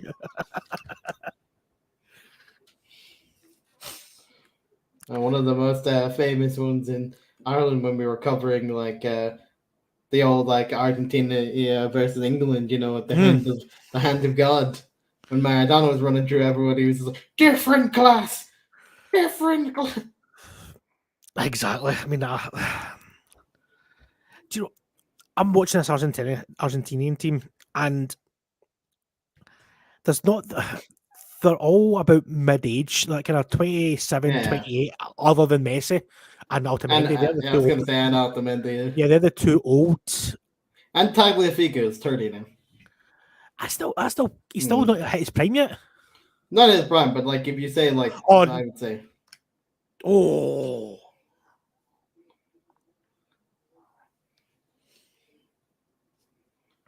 Free kick Croatia. That ball, this ball here, that there, it just doesn't get his feet quick enough.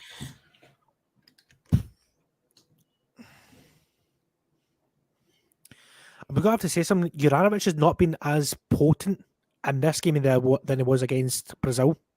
Yeah. Not exactly been the most attacking. Modric to Vlasic, the West Ham. Is that more? Have they really passed it to him and told him to run up, as they did in the other game where the ball just kept going to Juranovic? Yeah, they're very much going on the opposite side to Juranovic. Their attacks all the time. They keep putting it to that like left-hand side rather than the right-hand side of their. They keep trying to give it to like Perisic and stuff on that. Yeah, I noticed that. That side.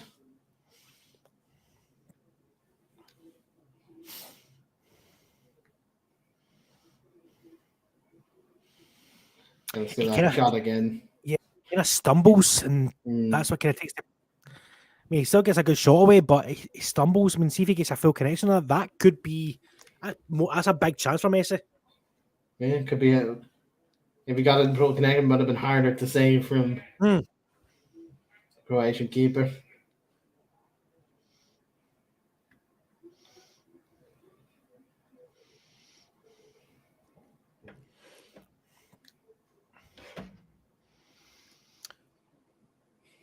Just so you know, I'm kind of keeping up on the EFL trophy for you tonight as well. Boom.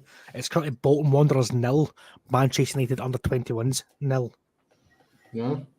So Bolton did score, but it was offside. I was told. It was offside. Yeah.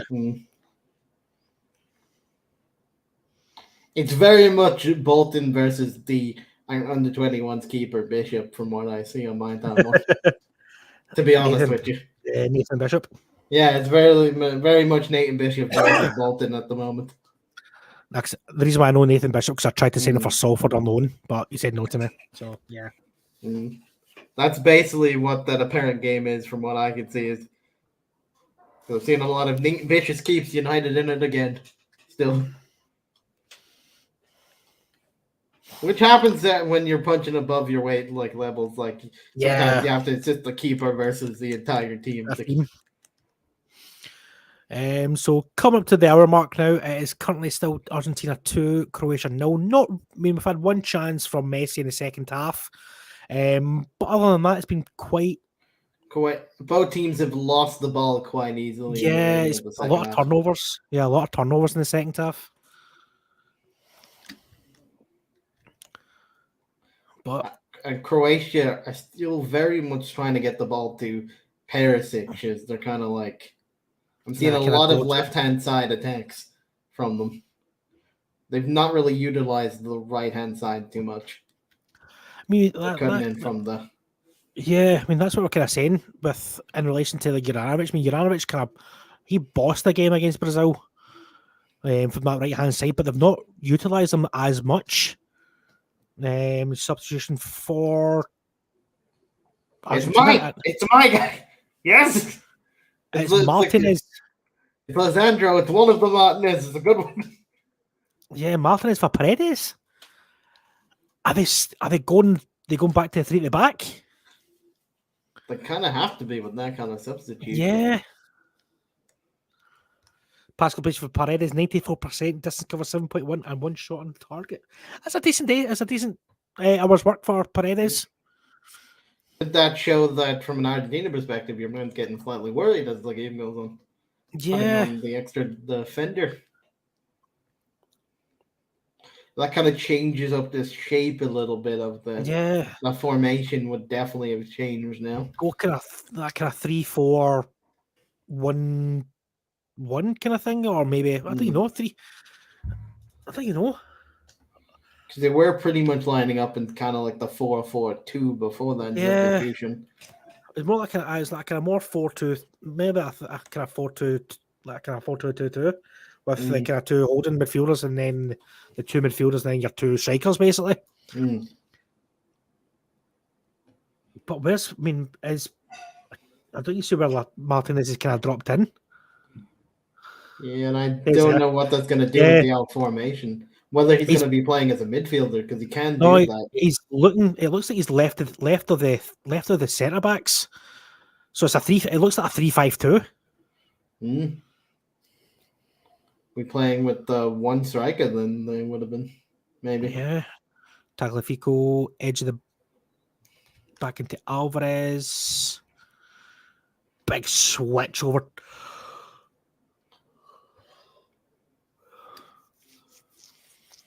Messi has gone more winged. Yeah, it looks like Messi's a bit further out to the the right hand side. Yeah, Messi's position has changed in this kind of. Maybe a 3-4-3. They very much look like they're playing just Alvarez by himself now at the top, and Messi's a winger. Yeah.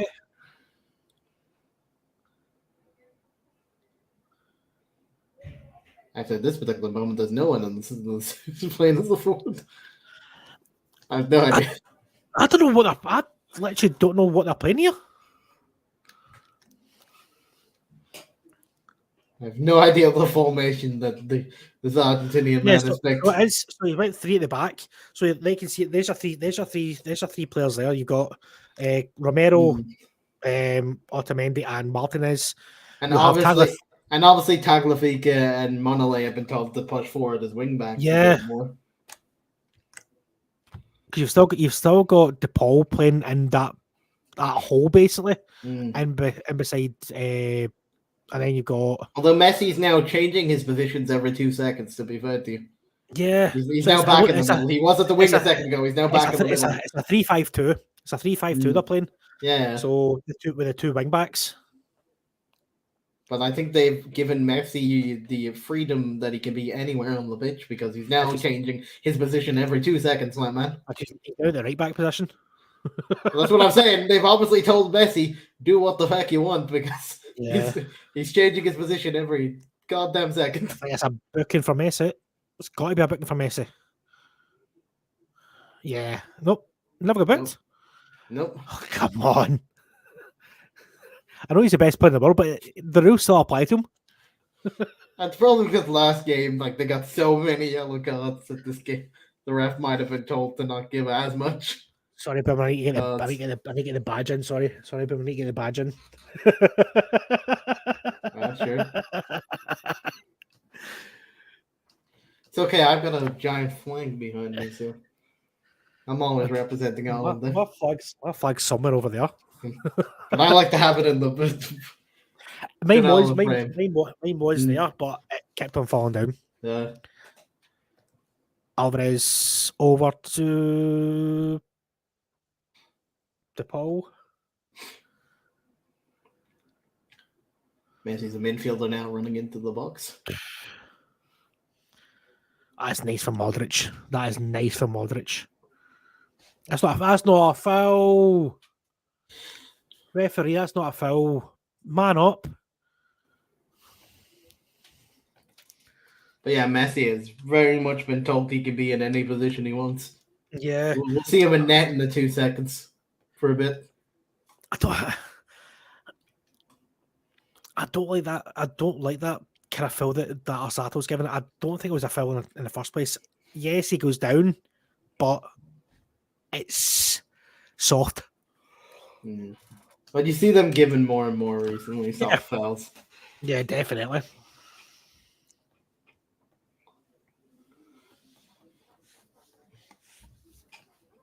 It's a thing with like one manager's red card is another man's yellow card, kind of different. I mean, we thought that's a foul.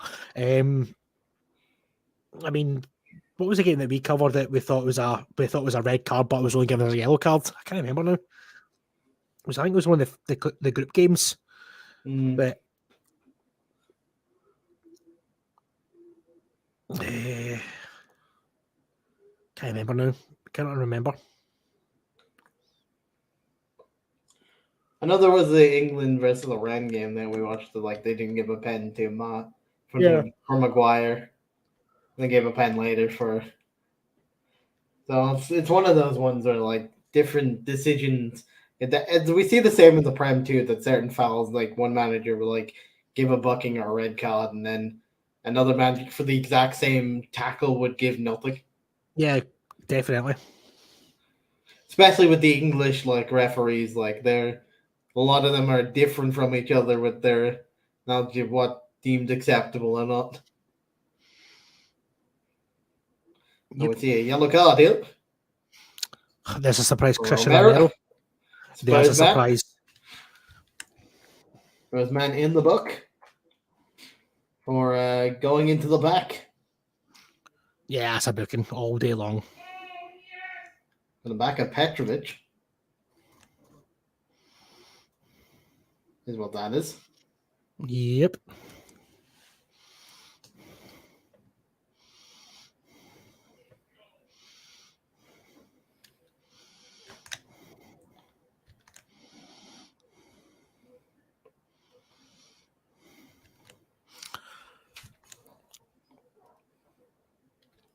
That's 16, come up to 69 minutes gone.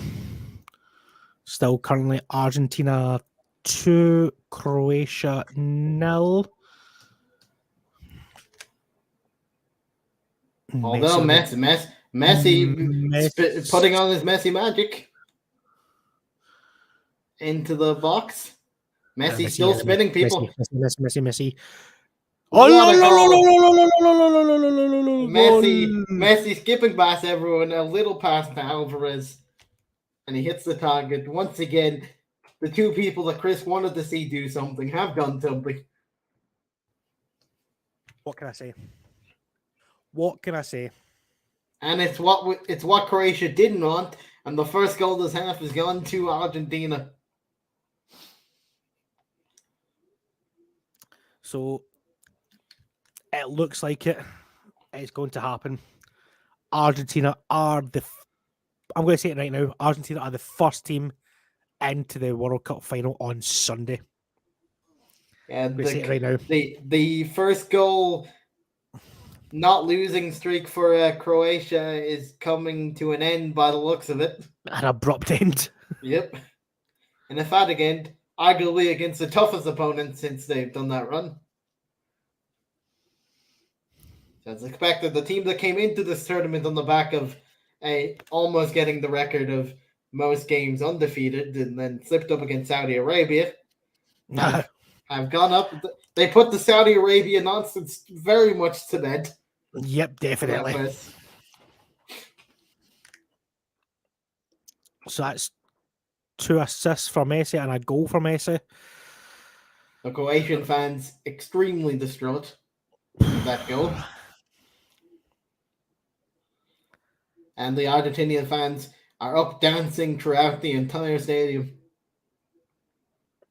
I kind of feel sorry for Lukovic. As it zooms in on his face.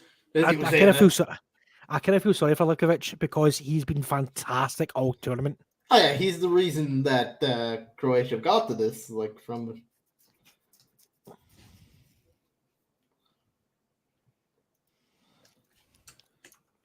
that man is literally the reason why he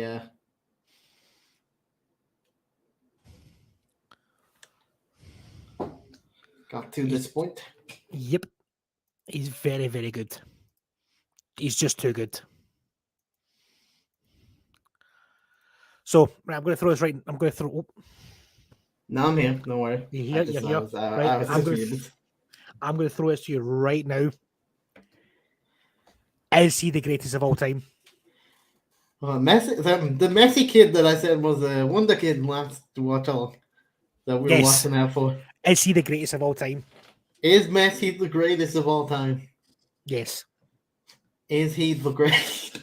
Is he the outright GOAT of the whole world right now? As I see your tweet of doing Messi.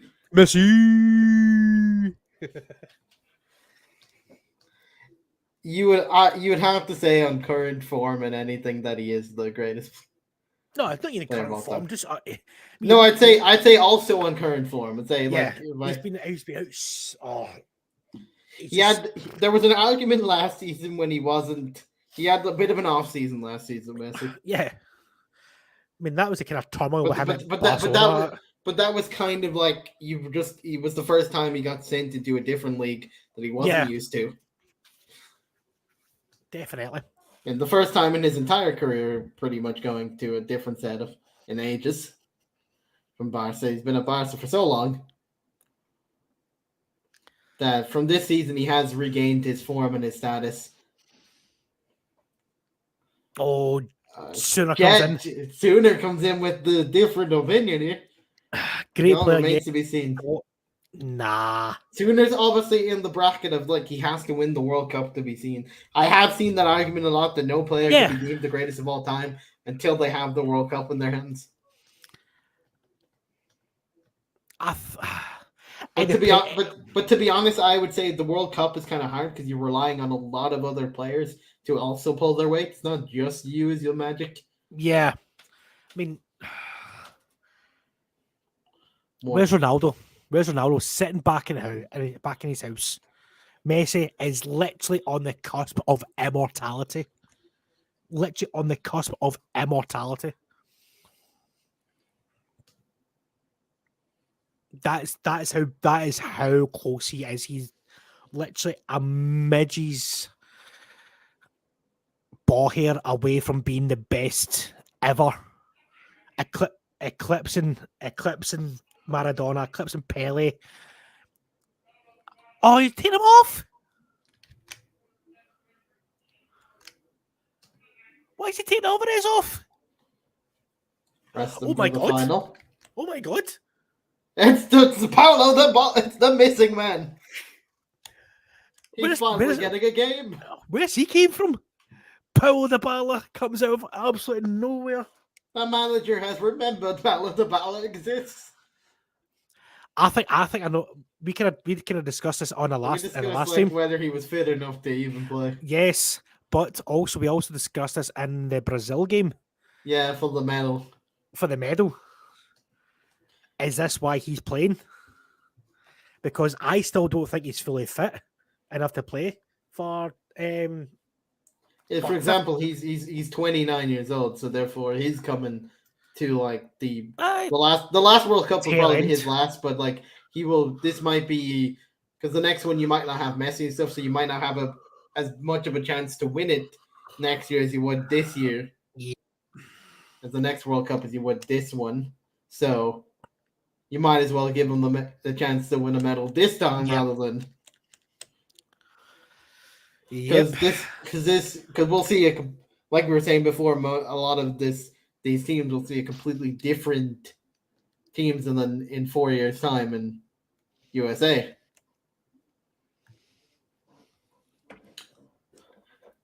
A lot of different shaped like teams, because even with Portugal, you'll see full time it'll be probably even Gonzalo Ramos. Is there? Yeah. Are you going into it? Who's also going to go for, like, I would say, big money pretty soon, that from Benfica. Depends where he goes. He's been linked with United more recently. Of course he has. Of course he has. He has. The reports from, say Ten Hag is a great admirer of the man. I don't believe anything that newspapers say anymore because they'll talk rubbish. But I'm just saying, like, if a player exists and he's having a decent tournament, like, he's gonna get linked to United. It's a process of what happens. Player does something good. Let's put United's name in it because that's how you're gonna get other people to. It's like the whole bidding war thing that we were talking about. You mentioned United in there. Suddenly, people are like, maybe I'll put in a bid myself.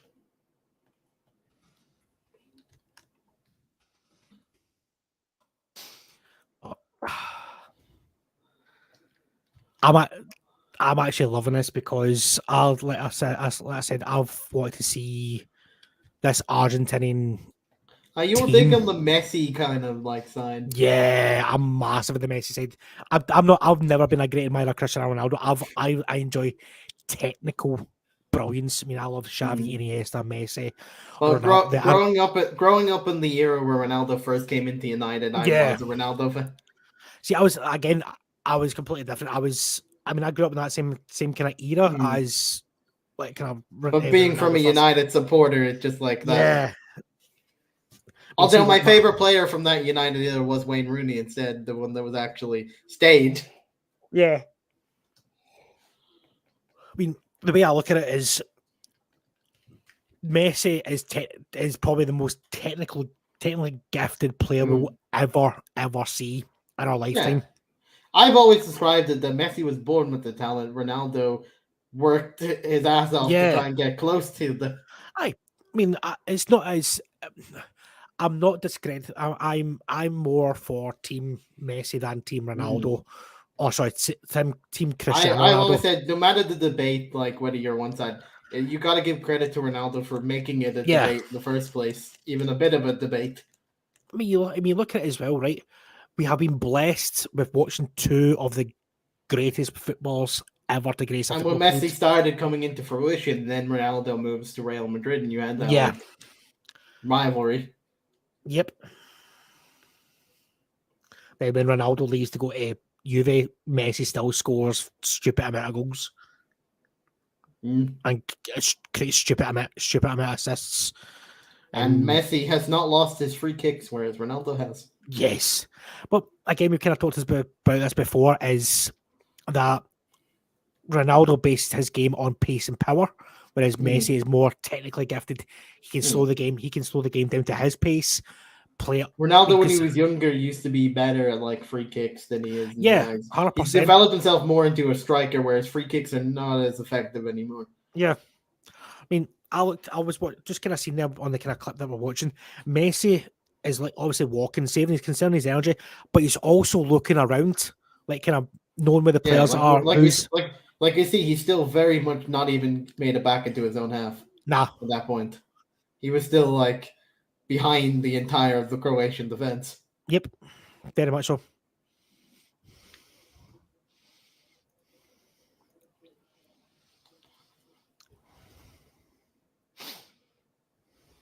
Because he's saving for it, because he knows eventually the ball's going to get to him and he needs to run Yeah. past every single player in a second.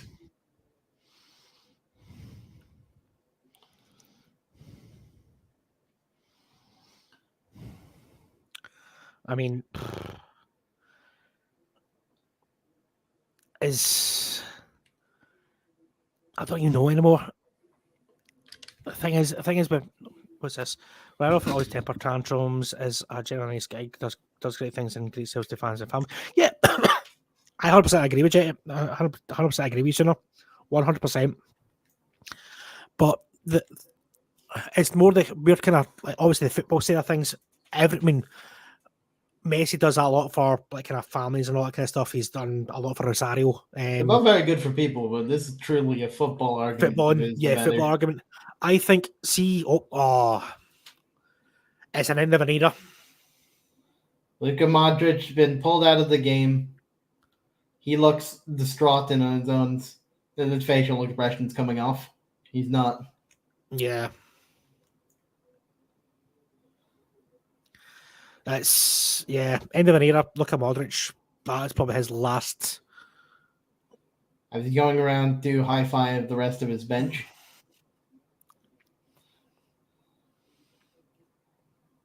Croatian fans don't seem to be too particularly happy with the change. I think that might have been his family, maybe as well. Messi's a genius with the ball, no doubt. He'd make a great coach someday. See, I beg to differ because we have had this kind of argument. Great player doesn't necessarily mean good coach.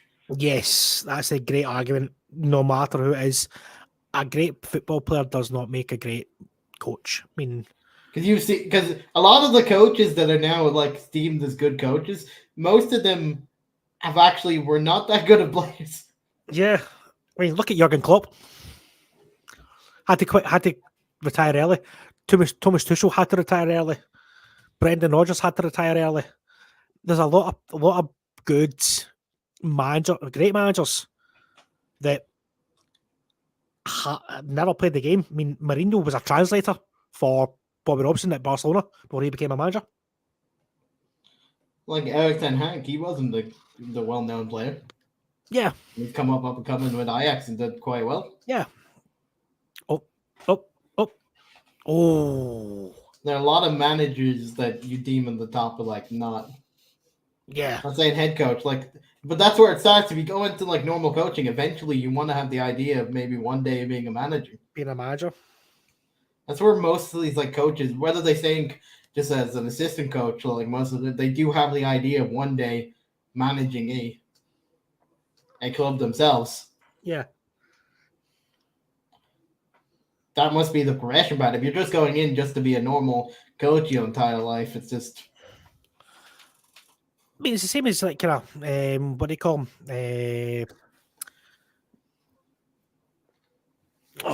What's his name? England assistant coach. He was at Chelsea with Mourinho. Steve Holland. I mean, he's been a coach majority of his life. He's never been given that opportunity to be a manager.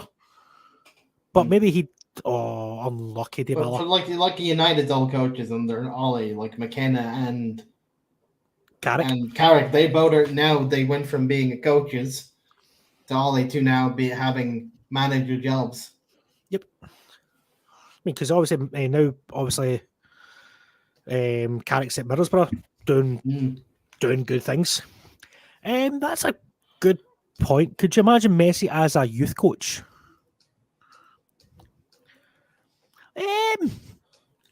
Yes and no.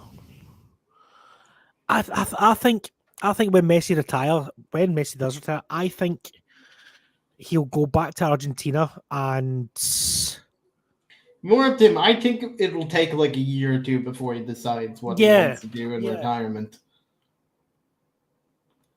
I think most of I think with Messi and Ronaldo, they will take a year or two off from deciding what they want to do I when don't they think. eventually retire. Yeah, I don't think Ronaldo will go into coaching. I don't think he's got the mentality to do coaching. That's my opinion. Whether you agree Yeah, with me or not. but I just think they will take a year or two to Yeah, decide what yeah, they yeah, yeah, really want to yeah. do. 100%, 100%. Like Ronaldo has enough products to be good without like getting into anything is enough. Coaching kids is a bit different. Coaching your own kids is a bit different. That's like father and son, Yeah, kind of. definitely. Although his entire routine at his house, you're pretty much forced into coaching. The man doesn't eat. Patrice Evra even said that don't go to Ronaldo's house for lunch. You get a training camp meal.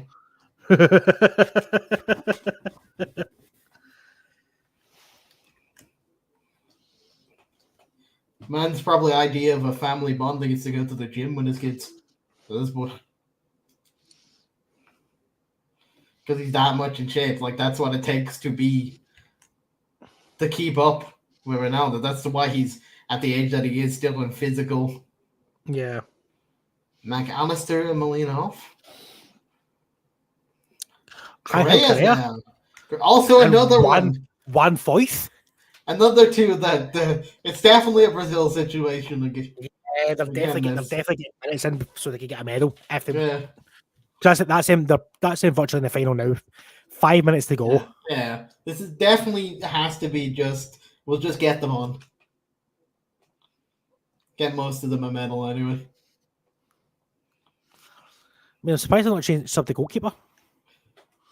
But they're not that confident. I mean, who is their sub goalkeeper actually? It's Paulo Dybala. Is it Armani? It's Geronimo Rooney, really? The Villarreal player. He's the substitute goalkeeper. They also have Franco Armani as well. Yeah, Franco Armani. Yeah. So right, we've got say 3 minutes of normal time left. Boom. You know what's coming. You know what's coming right now. Don't you? I know what's coming. You know what's coming right now. Who is your man of the match? I have to say Messi.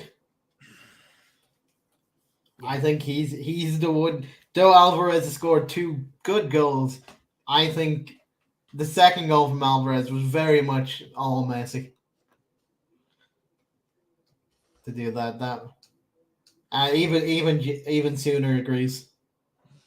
In chat there, Messi man of the match. Yep, Messi is man of the match. Yep, I would agree, 100%. Give him his bottle of Buckfast from Scotland. So that's his prize for winning. The question here: does Messi win the Golden Ball? But is that him in five goals, isn't it? I think so. So he's now level with Mbappe. Yeah, for the Golden Boot, but the Golden Ball is like something different. Modric got the Golden Ball last World Cup. Is that the assist, isn't it?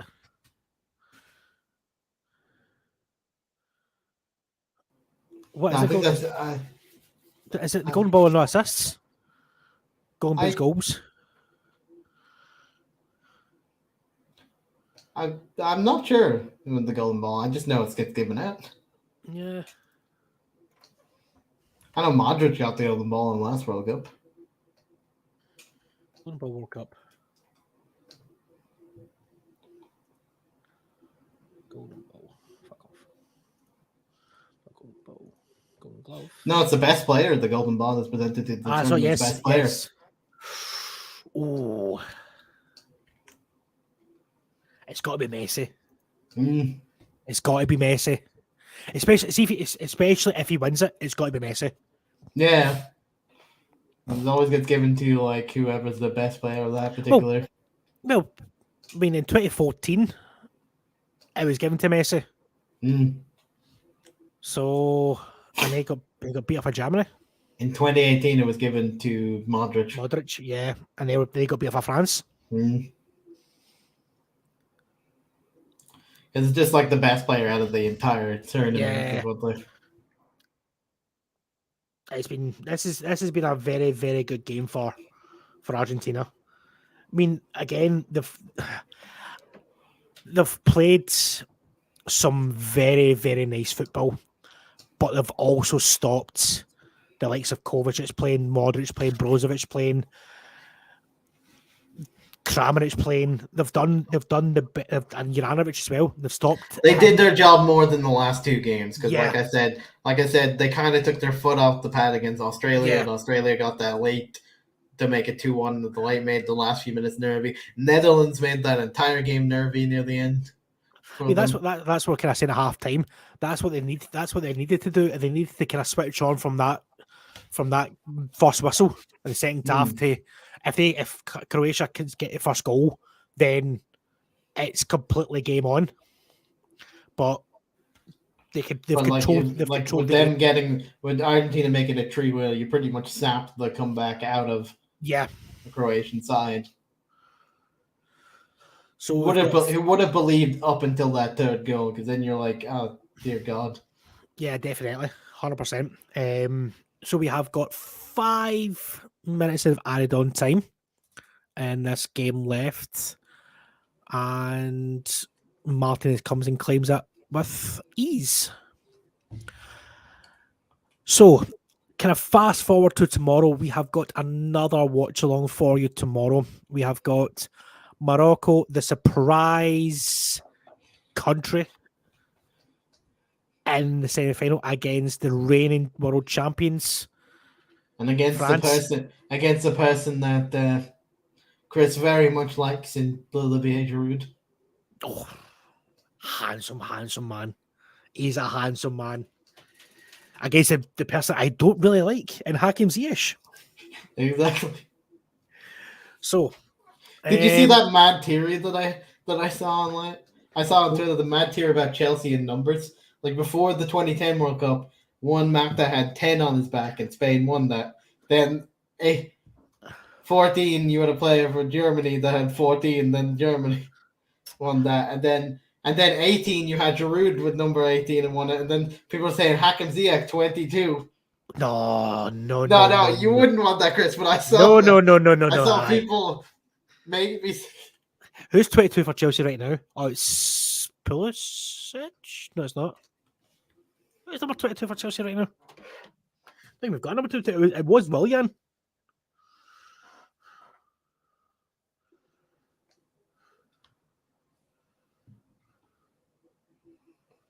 Okay, number 23.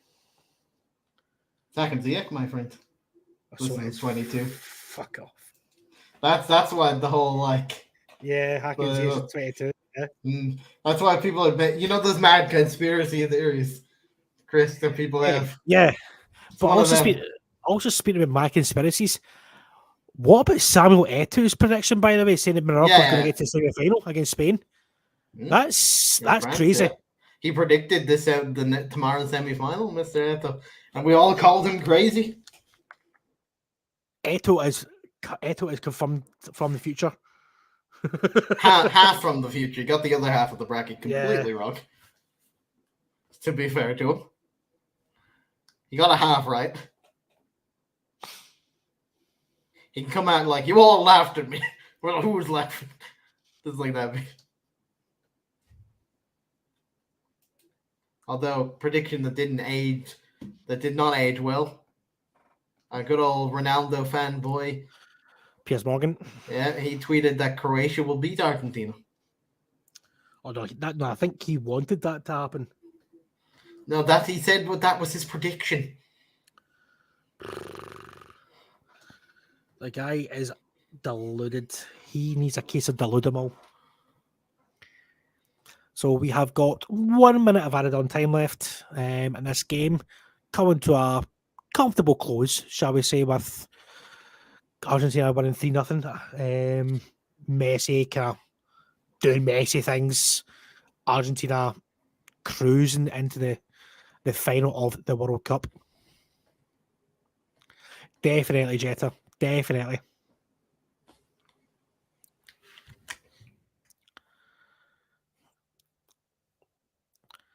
Let's go to the corner time for Argentina. He's touting like this whole friendship with Ronaldo is this big thing. Ronaldo's probably like, right, I've done an interview with him, but I don't like you. I only did an interview with you because you're the only one that wouldn't question anything I say. Exactly. I've done an interview with you because you're literally nobody else will come. Everyone else would question the things he says, like ask like a follow-up. Yep. There we go. And that should be that. It is.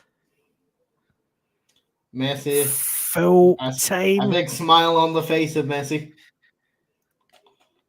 Distraught sadness from Luka Modric. She doesn't know what the...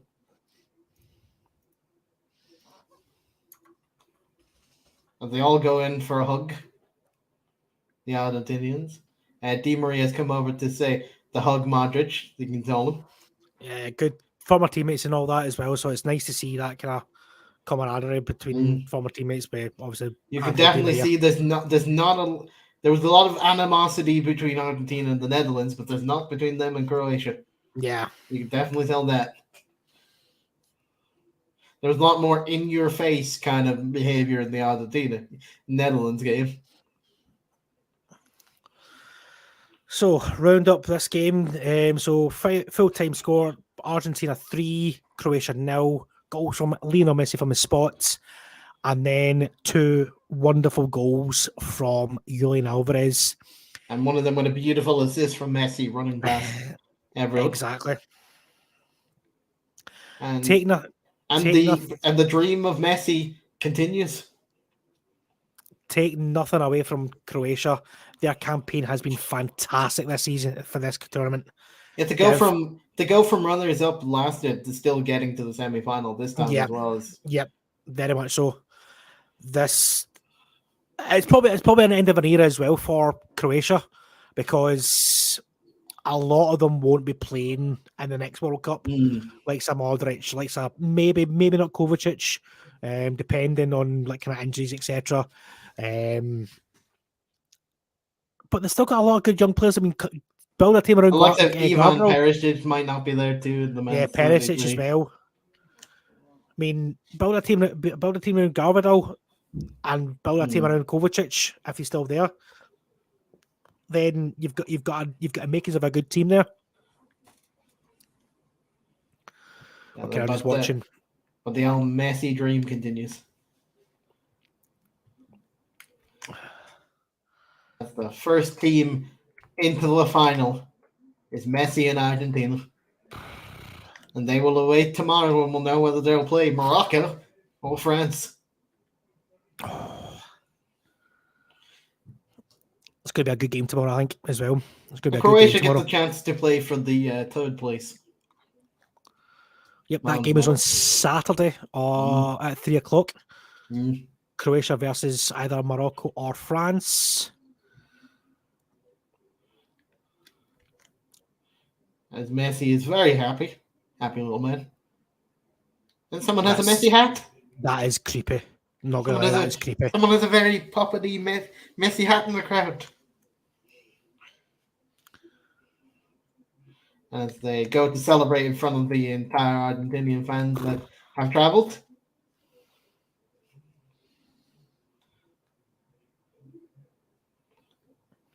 Things many people like to see if they're happy Messi. Yes, unlike Piers Morgan. Exactly. As many people have Messi's face on every single thing that they brought. Yeah, their drum. Other drums. Or a weird hat, like one person.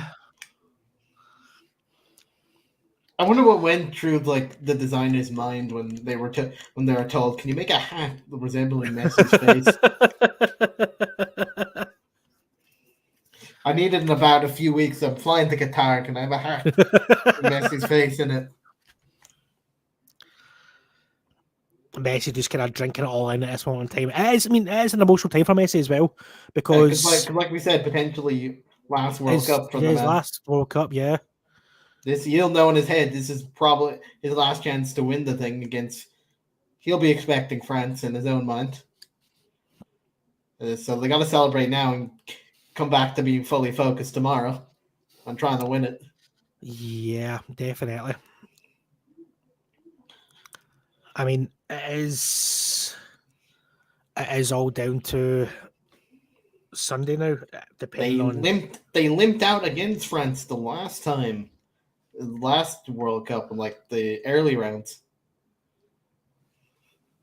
When Marcus Rojo decided to almost kill Mbappe in that game.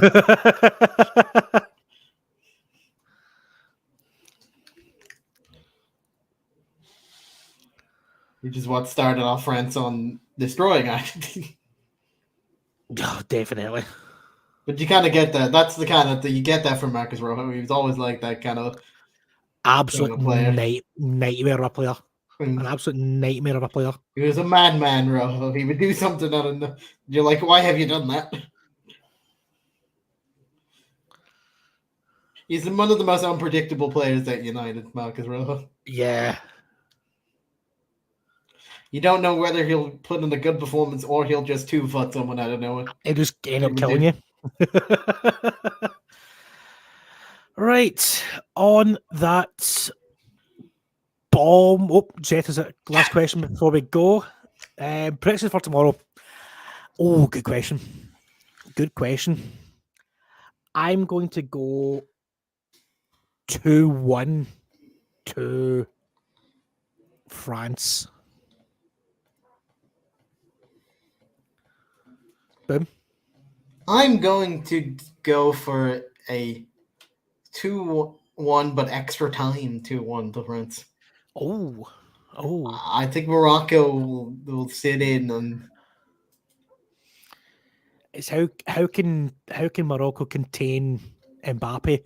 But they've got one ace up their sleeve, Ashraf Hakimi, who plays with his best friend. They've been tweeting at each other every round that they've gotten through. I have seen that. But on that bombshell once more, boom, where can we find you? You can find me at crazyboom _ about Twitter and Twitch and Boompool on YouTube. Perfect. You can also find myself, Chris Watt, on the Football Nation podcast, Chris_Watt89 on Twitter, and Chris Watt 89 on YouTube.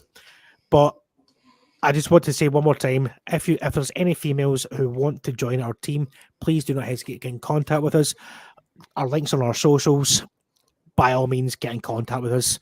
We are looking for 2 or 3 like-minded females who love football and want their voice to be heard. Please get in contact with us. But we shall see you tomorrow, guys. 6:45 again for the Football Nation Does the World Cup, where we have Morocco versus France. Thank you and good night.